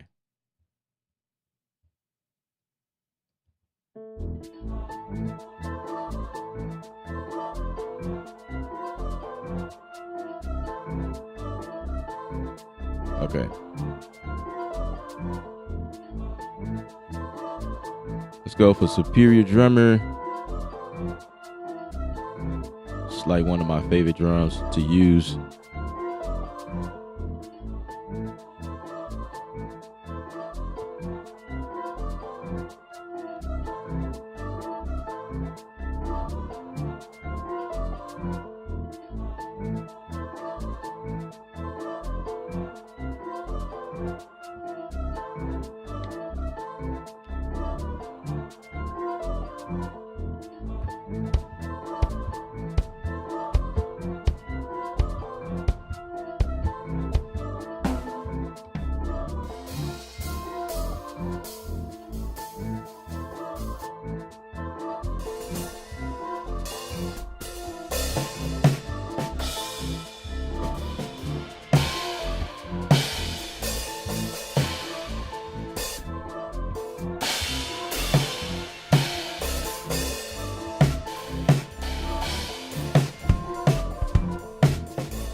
Count like that. 1, 2, 3, 4.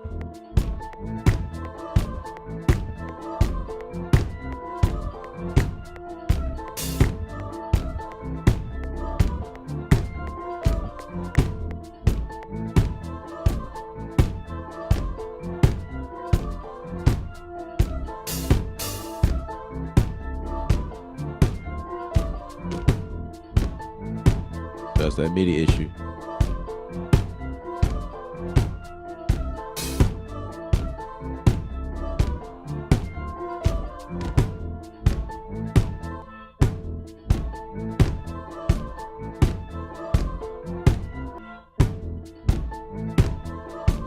Oh, okay, I got it backwards. So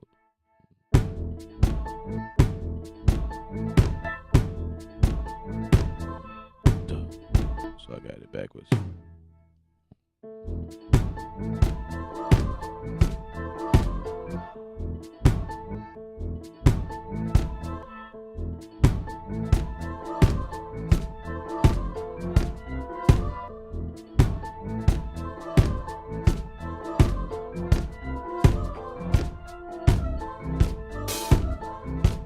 Gotta change the bass line.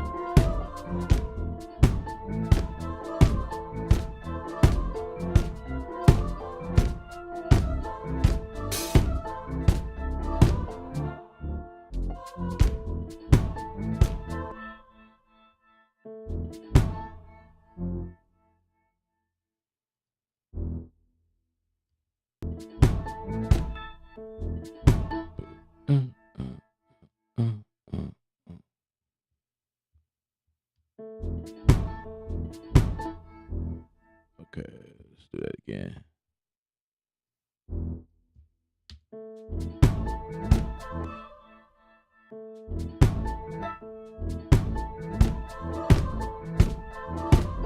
Okay, so this is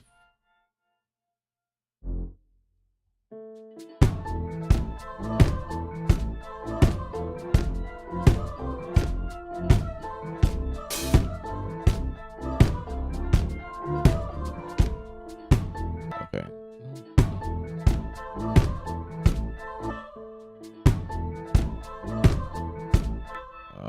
Okay, let me get this one out of there.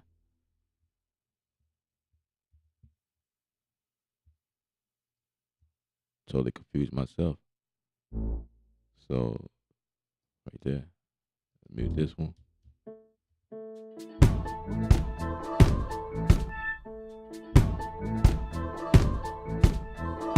So this is one right there.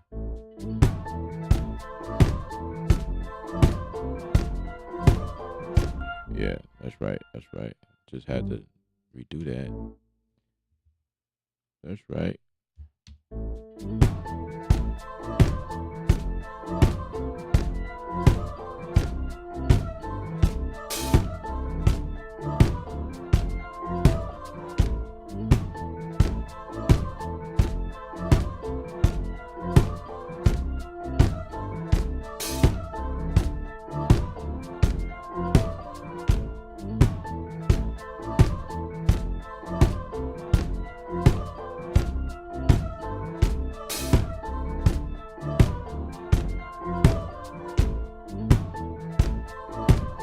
Create a little humid feel.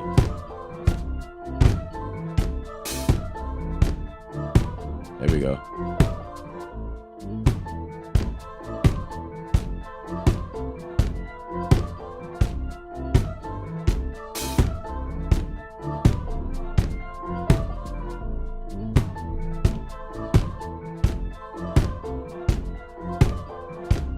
Do do do do do do. Now we can add a little trap in there. Is it play beat 3? No, loop play.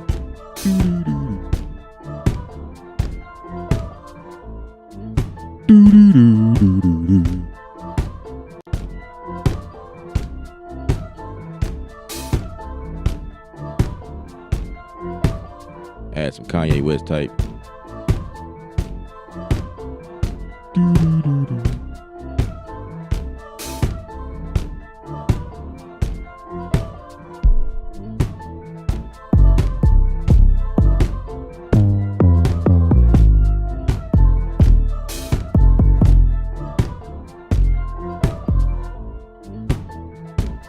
Fresh.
guess that has to be loaded somewhere in the background.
I like it. It's different.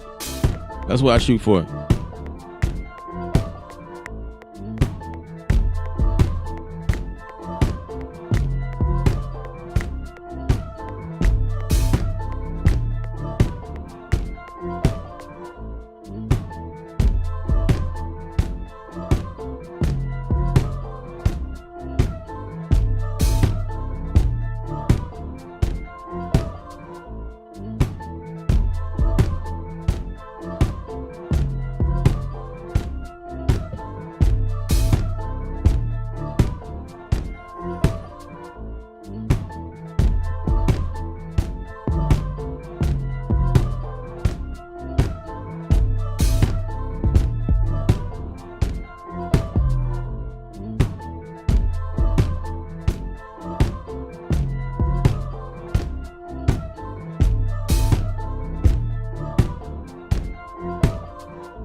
come back to machine.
just need to nudge this over just a little bit.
Fix that one, move that, and then shift this over a little bit like that.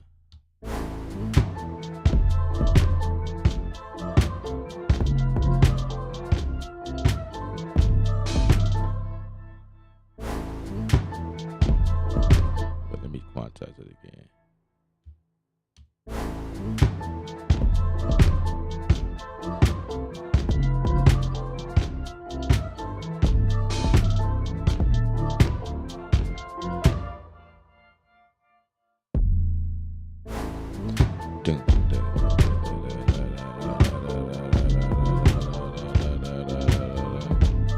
There we go.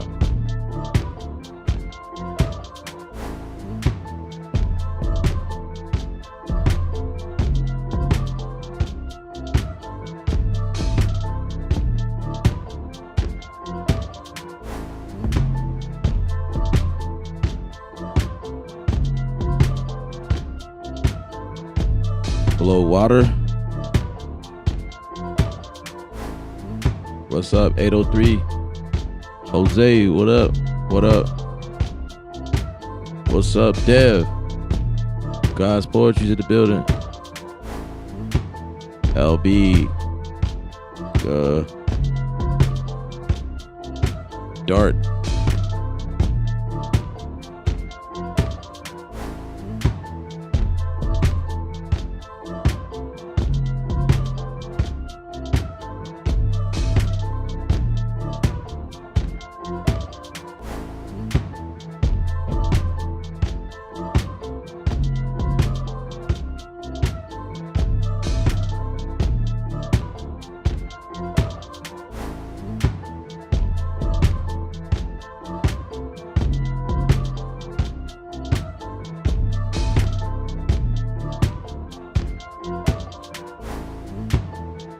I need some dirt on that bass, yo.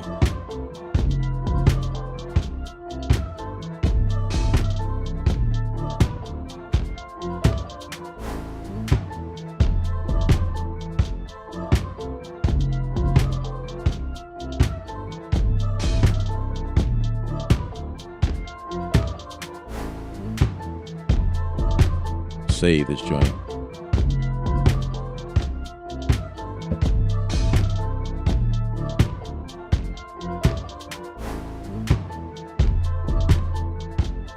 Put some dirt on there.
change that. Do something else. So that's 2.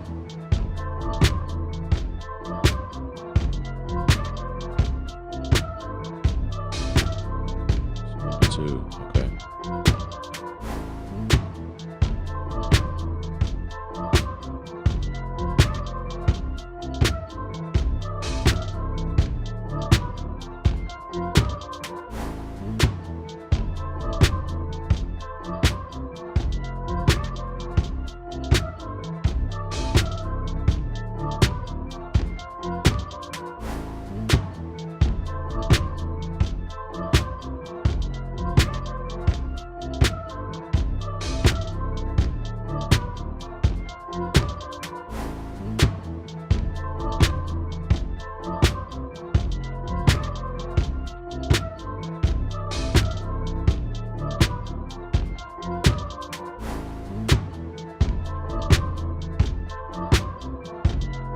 Kind of want to use something I ain't used before, but at the same time,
I like it.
I hear a horn part.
like it.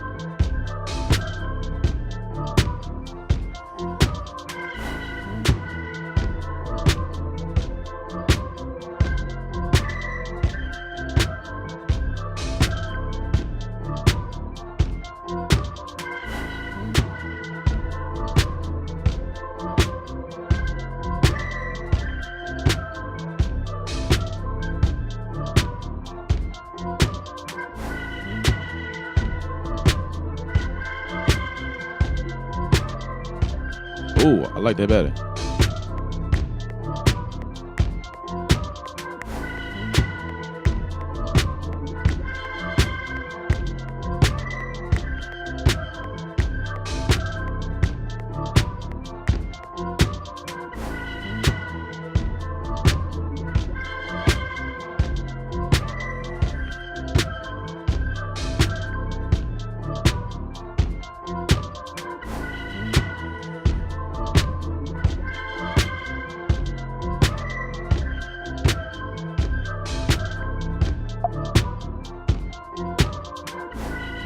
Damn.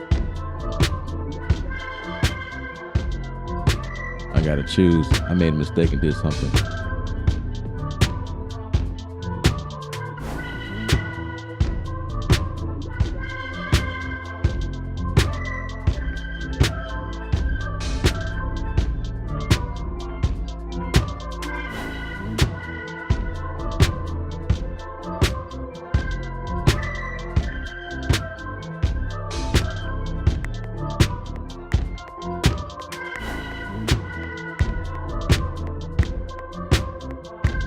Oh, that's wrong. Wrong track.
Okay. I can keep going. I'm having too much fun right now. Too much fun to the point where I'm having too much fun. Too much fun. I tell y'all. Um. So hopefully y'all didn't. I didn't lose y'all. I'm getting some of you guys are saying it's fire. I appreciate y'all support. Kevin Franklin's in the building. What's up, bro? Godsport, you said it got that bounce. Appreciate it. Yeah, I'm Jose. Appreciate that, man. I'm just one of those. I'm just one of those people who just like to do something totally different. Like I can do trap, I can do R&B, I can do pop, I can do EDM. I can do orchestral music. I can do it all. But I like to create something new, different. I like to touch things that would never touch in a certain way. You know, using amps that were designed for guitars. Why not use that on a kick? You know, I just do weird stuff like that just to see what different sound I can get. Pushing the boundaries. So as a beginner, although this video is titled for beginners, I kind of took a different turn, doing some weird stuff. But that's the point. If you guys are still watching, that's the whole point. Don't be afraid to get in this doll and do weird things that weren't attended. So I mean, I taught y'all the basics. You know what Studio One can do. If you want to know more or learn more, just reach out to me and we can go over some stuff as to how to do things.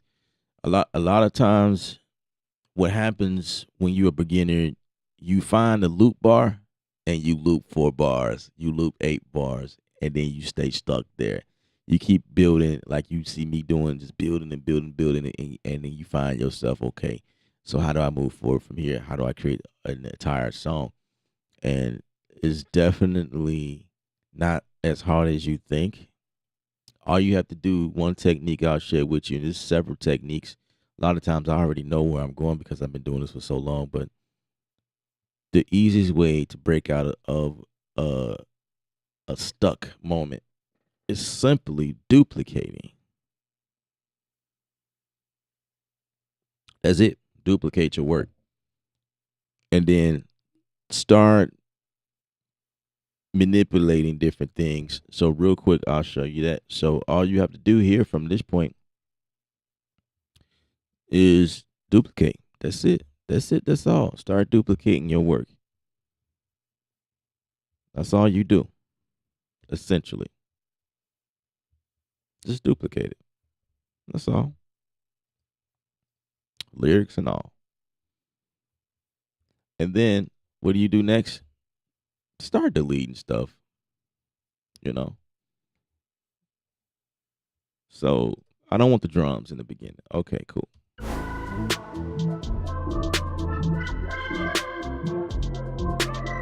Maybe the drums.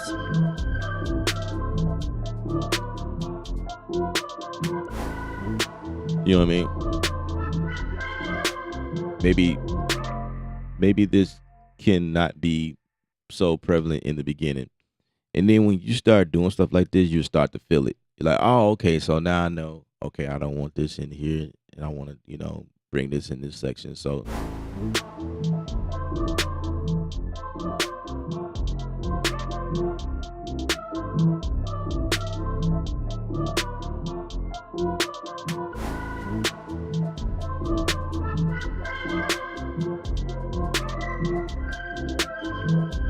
in this case, I kind of like what the drums were doing, but I want to alterate it. I mean, revise it for this section. So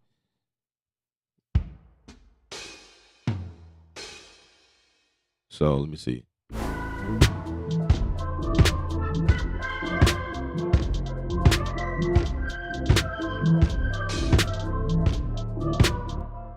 I really do like that offbeat type sound, but we're gonna just like quantize it a little bit.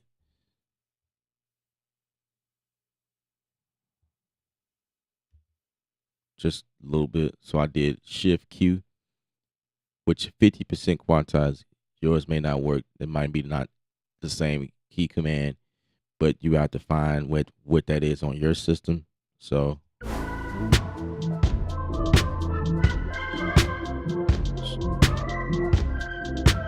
every time I hit Shift Q, in my case, it's 50% quantizes. So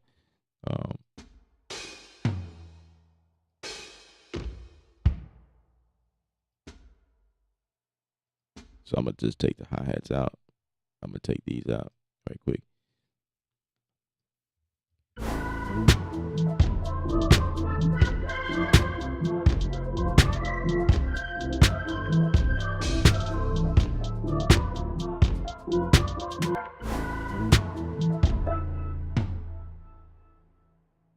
I'm gonna just mute these.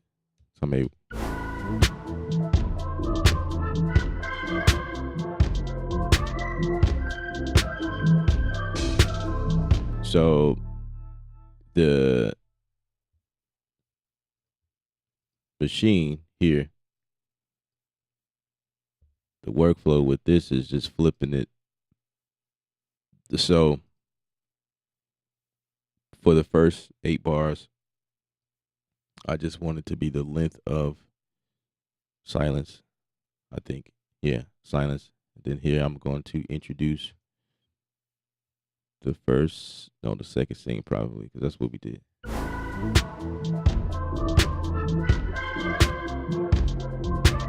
Actually, no. We're going to select none and push this out to another 8 bars. Right here is what we're going to introduce the second string here.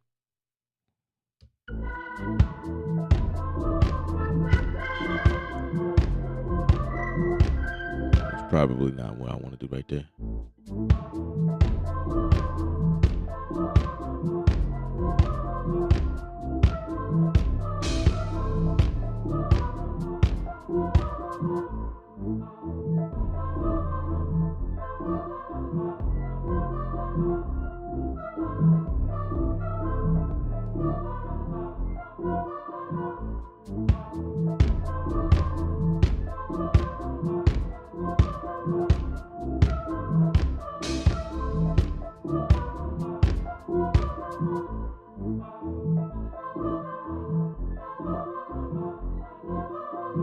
Yeah, I kind of like that idea. So I'll put that in between here.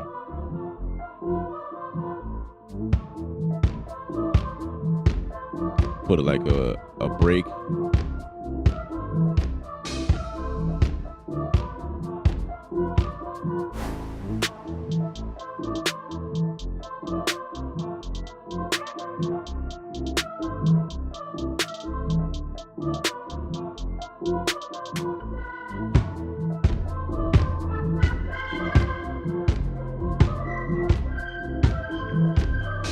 Actually, we're gonna do it like this.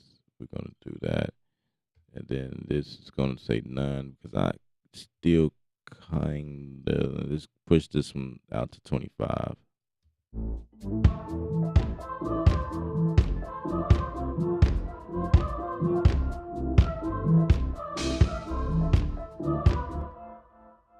Get the hi-hats in there. Where is it there?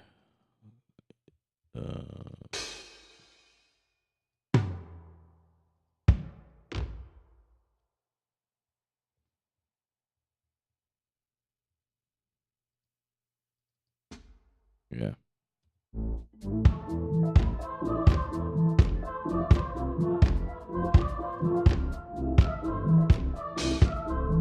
There we go.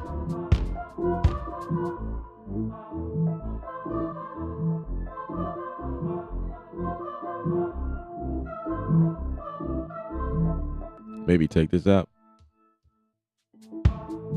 Oh. Never mind. Take it out from right here.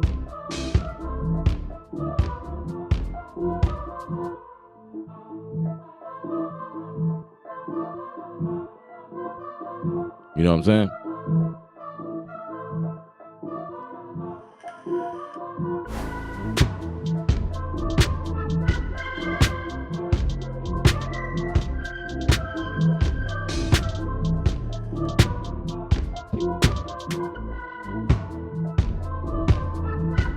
Repeat that one more time in machine. Let's get that to duplicate. So the workflow with machine is just making everything mirror up with what you got going on inside of Studio One, and that's the gist of it, pretty much. So machine is one workflow, and then Studio One is a different. If you understand both of them, you in there.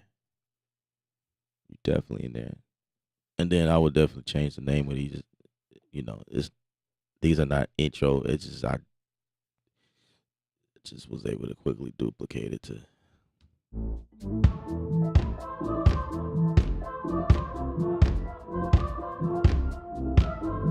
want to do something different with this here.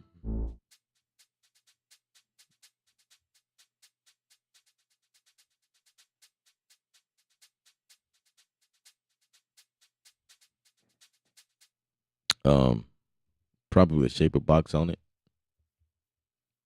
Always remember to save your work.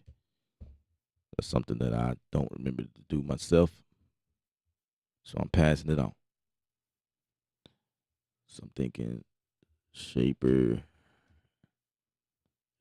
box can do like something unique to it, maybe.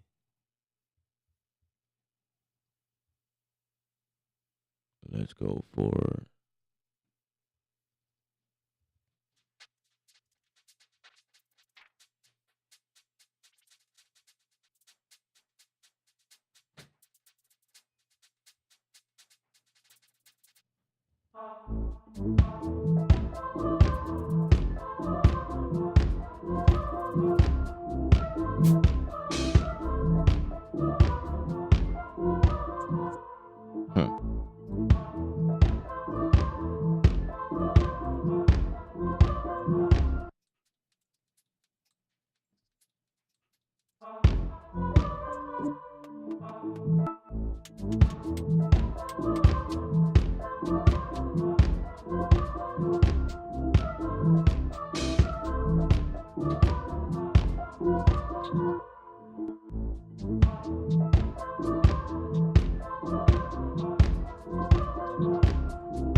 I like something it's doing.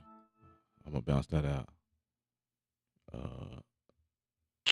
Bounce that out at a different track. That's what I'm trying to do.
So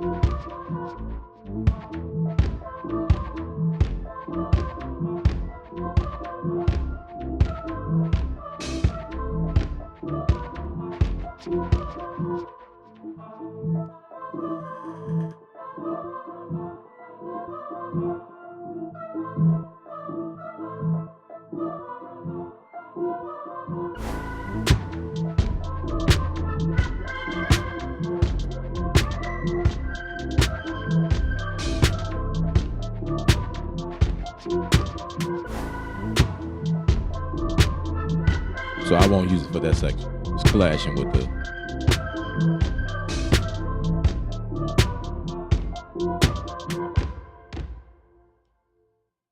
You know.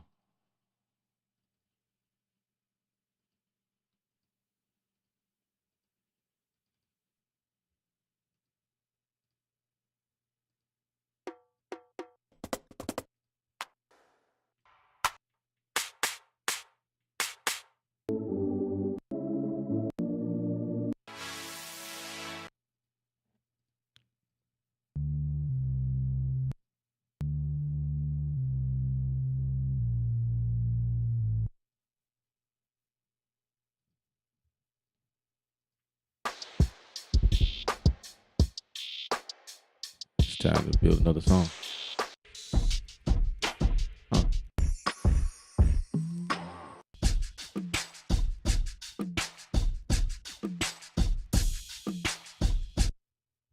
It's time to build another song. It's time to go. That instantly took my.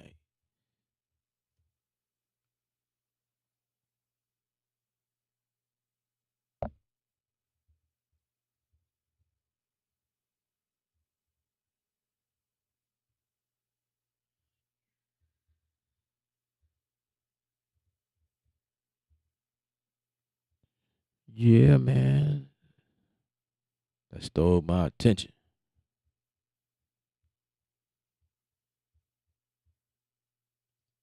So we're going to build on that one.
I like it.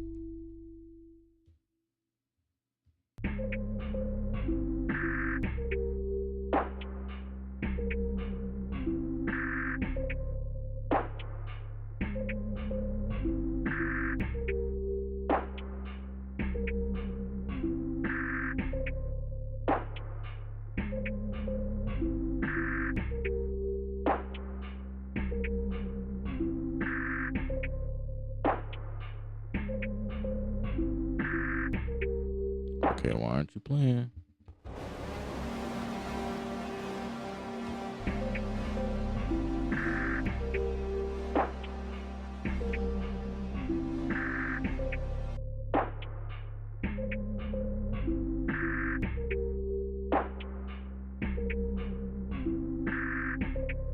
Oh, it's because all these notes are muted. That's why.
Let's see what happens.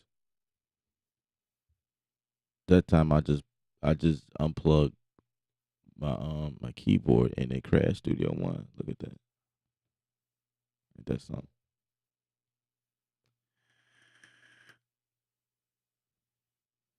Unplugging your hardware, it crashes Studio One. That y'all see it. But we're sorry. Studio One quit it. Yeah, I know. I know. You should be sorry. So I was feeling it.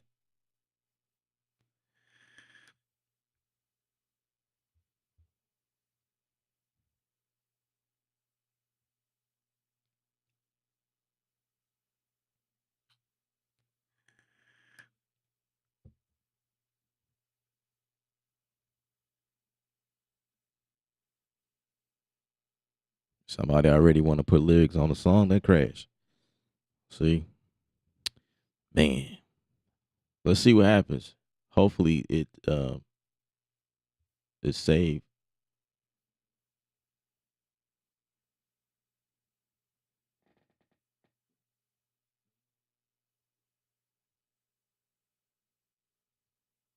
It looks like it didn't.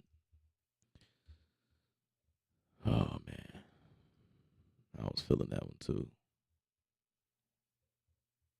I was feeling that one. I was feeling that track today. Why did she crash on me? And I don't even get upset no more. It's like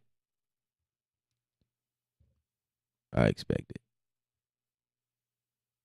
I don't get upset no more.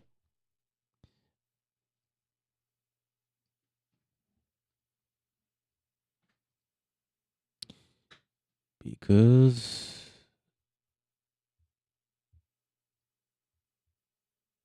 it's expected. Man, I didn't say the issue. Well, boys and girls, this is proof that you should save your work every time.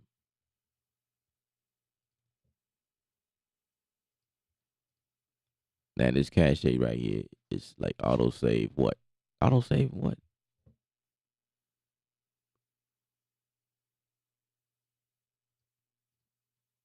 Like how do you recover that?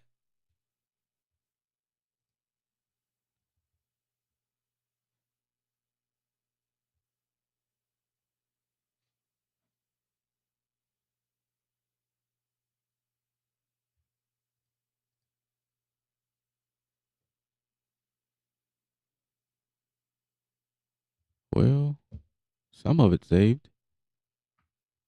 The stuff I printed out, like,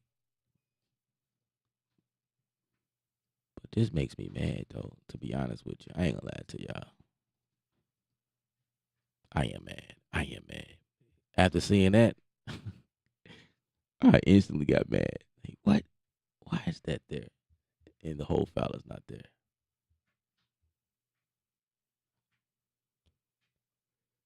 Cause Studio One can't see that file. A file that they create, they don't see this file. You can't open that file.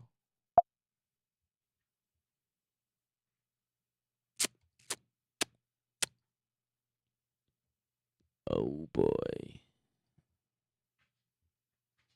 It don't recognize that file.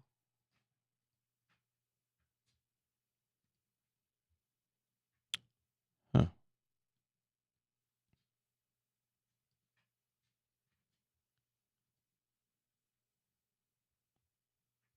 I feel like this is the end of the stream. I feel like that's it. I don't even want to do this no more. I'm done. Next time. Maybe next time. Man, I had some plans for that one. But that was the universe was like, bruh. That's it, man. That's it. Don't give it all to him, bruh. It's supposed to be for beginners. You giving them all. Everything.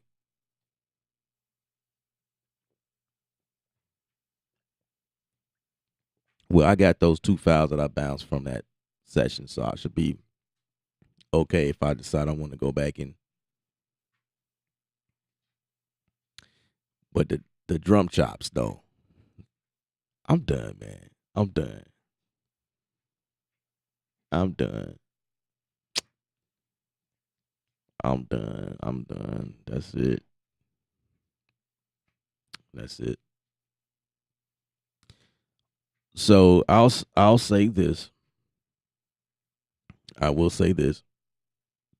Studio One will crash if you work it hard enough. There's several factors in play, but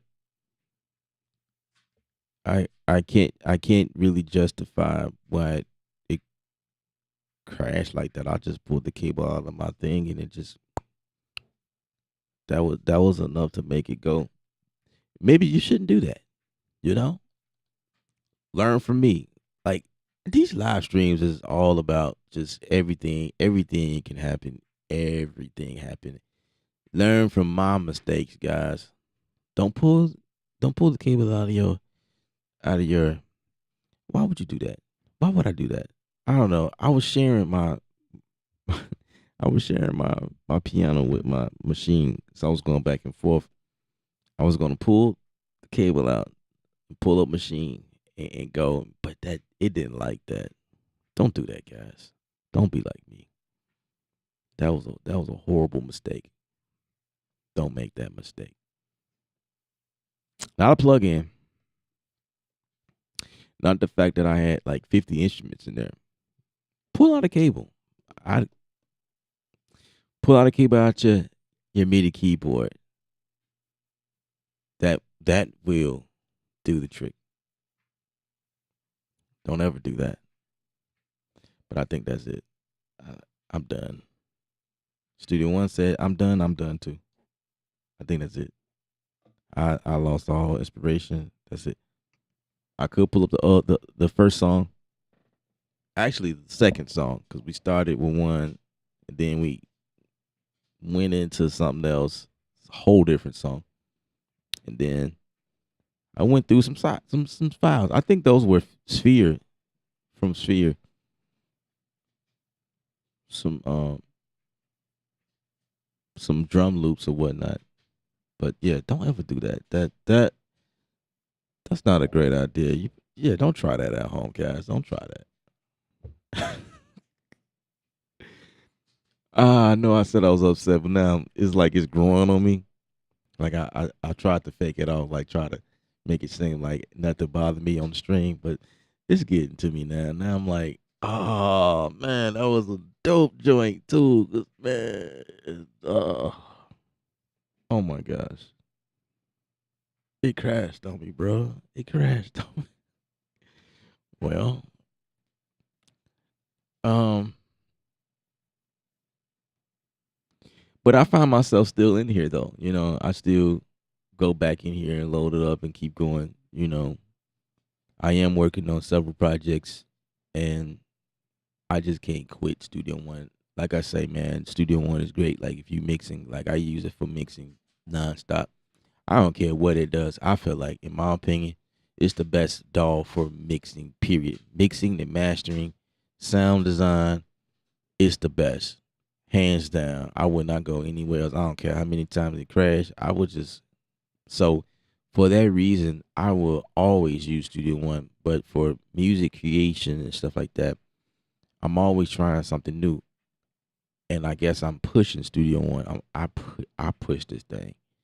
I push this thing to crash, especially unplugging your hardware, your MIDI keyboard.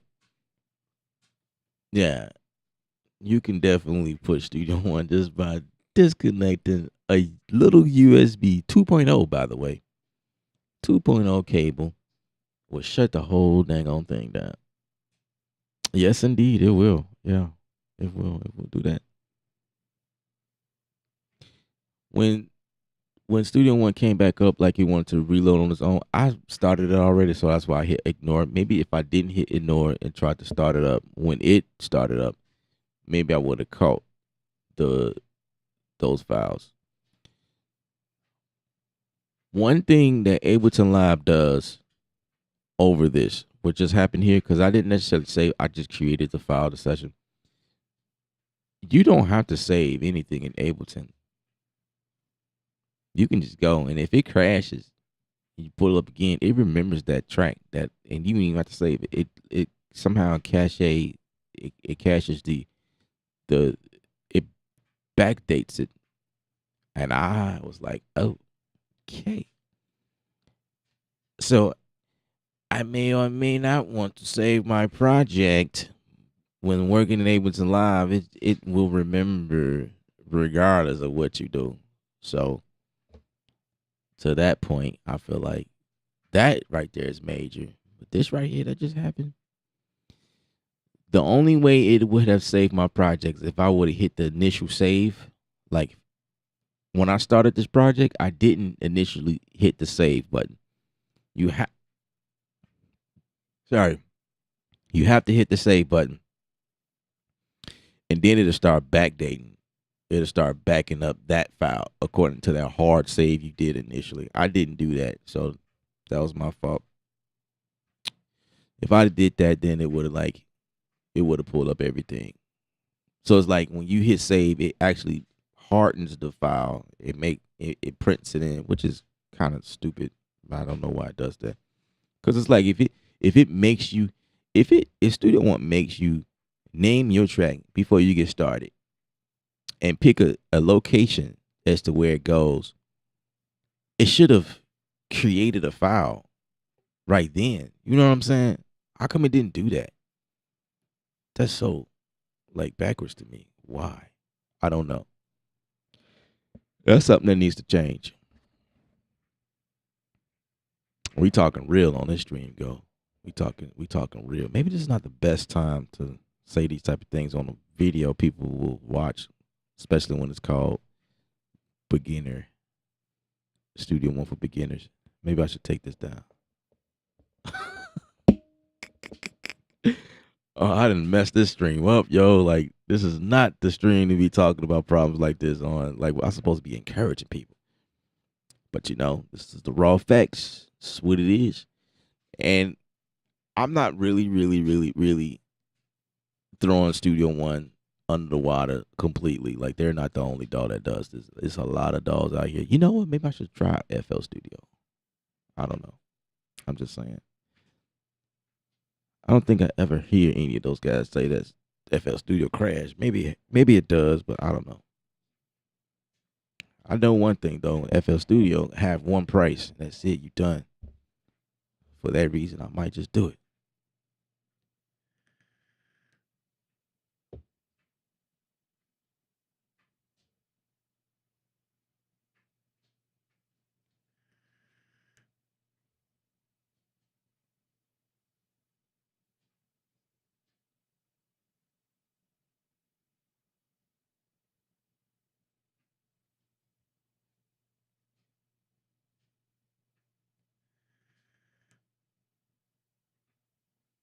FL crashes sometimes as well. Yeah, I mean, ultimately, all of these programs crash. There's software on your computer. There are things that will make things crash. It happens. I feel like it happens to all software. It happens when you're browsing, using Chrome or Safari. They all crash. You're just doing simple browsing. Oh, they'll crash. Depending on what you're doing, I guess. If you don't clean it out, or you got several things running on your computer, I experience crash everywhere. All software crash. All hardware fails at some point, freezes or whatever. They do everything does something weird, right? It's life.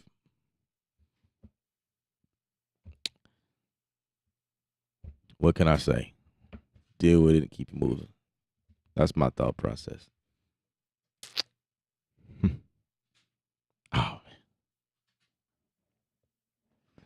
as I think about all the things I've done to build that jack up, just the short amount of time is making me madder and madder. I'm like, You went in, you chopped that joint, and you put the red light on there, and you had it perfect, bro. And you slowed it down, and you did all of that stretching. Ah, man, it's getting to me now, man. It's like, okay, okay. I know Persona's watching. I know they are. They always watching me. Gotta watch what I say around here. Nope, keep it at 100. Keep it at 100 so they can see and hear what's going on. All right, y'all. I think I'm done. That's it for me. That's it. That's all. We're gonna stop right here. I'll see y'all next time. Remember, music is art. You're the artist. Paint your picture. Stay creative without rules, guys. Thumbs up on the video, or not. I would hit thumbs down myself, cause that's horrible. But thumbs down goes towards personas, not me. So thumbs up on the video. Thumbs up on the video. Subscribe, guys. If y'all not subscribed, subscribe. Please consider subscribing. Man. All right. Till next time, guys. We out of here. We out of here.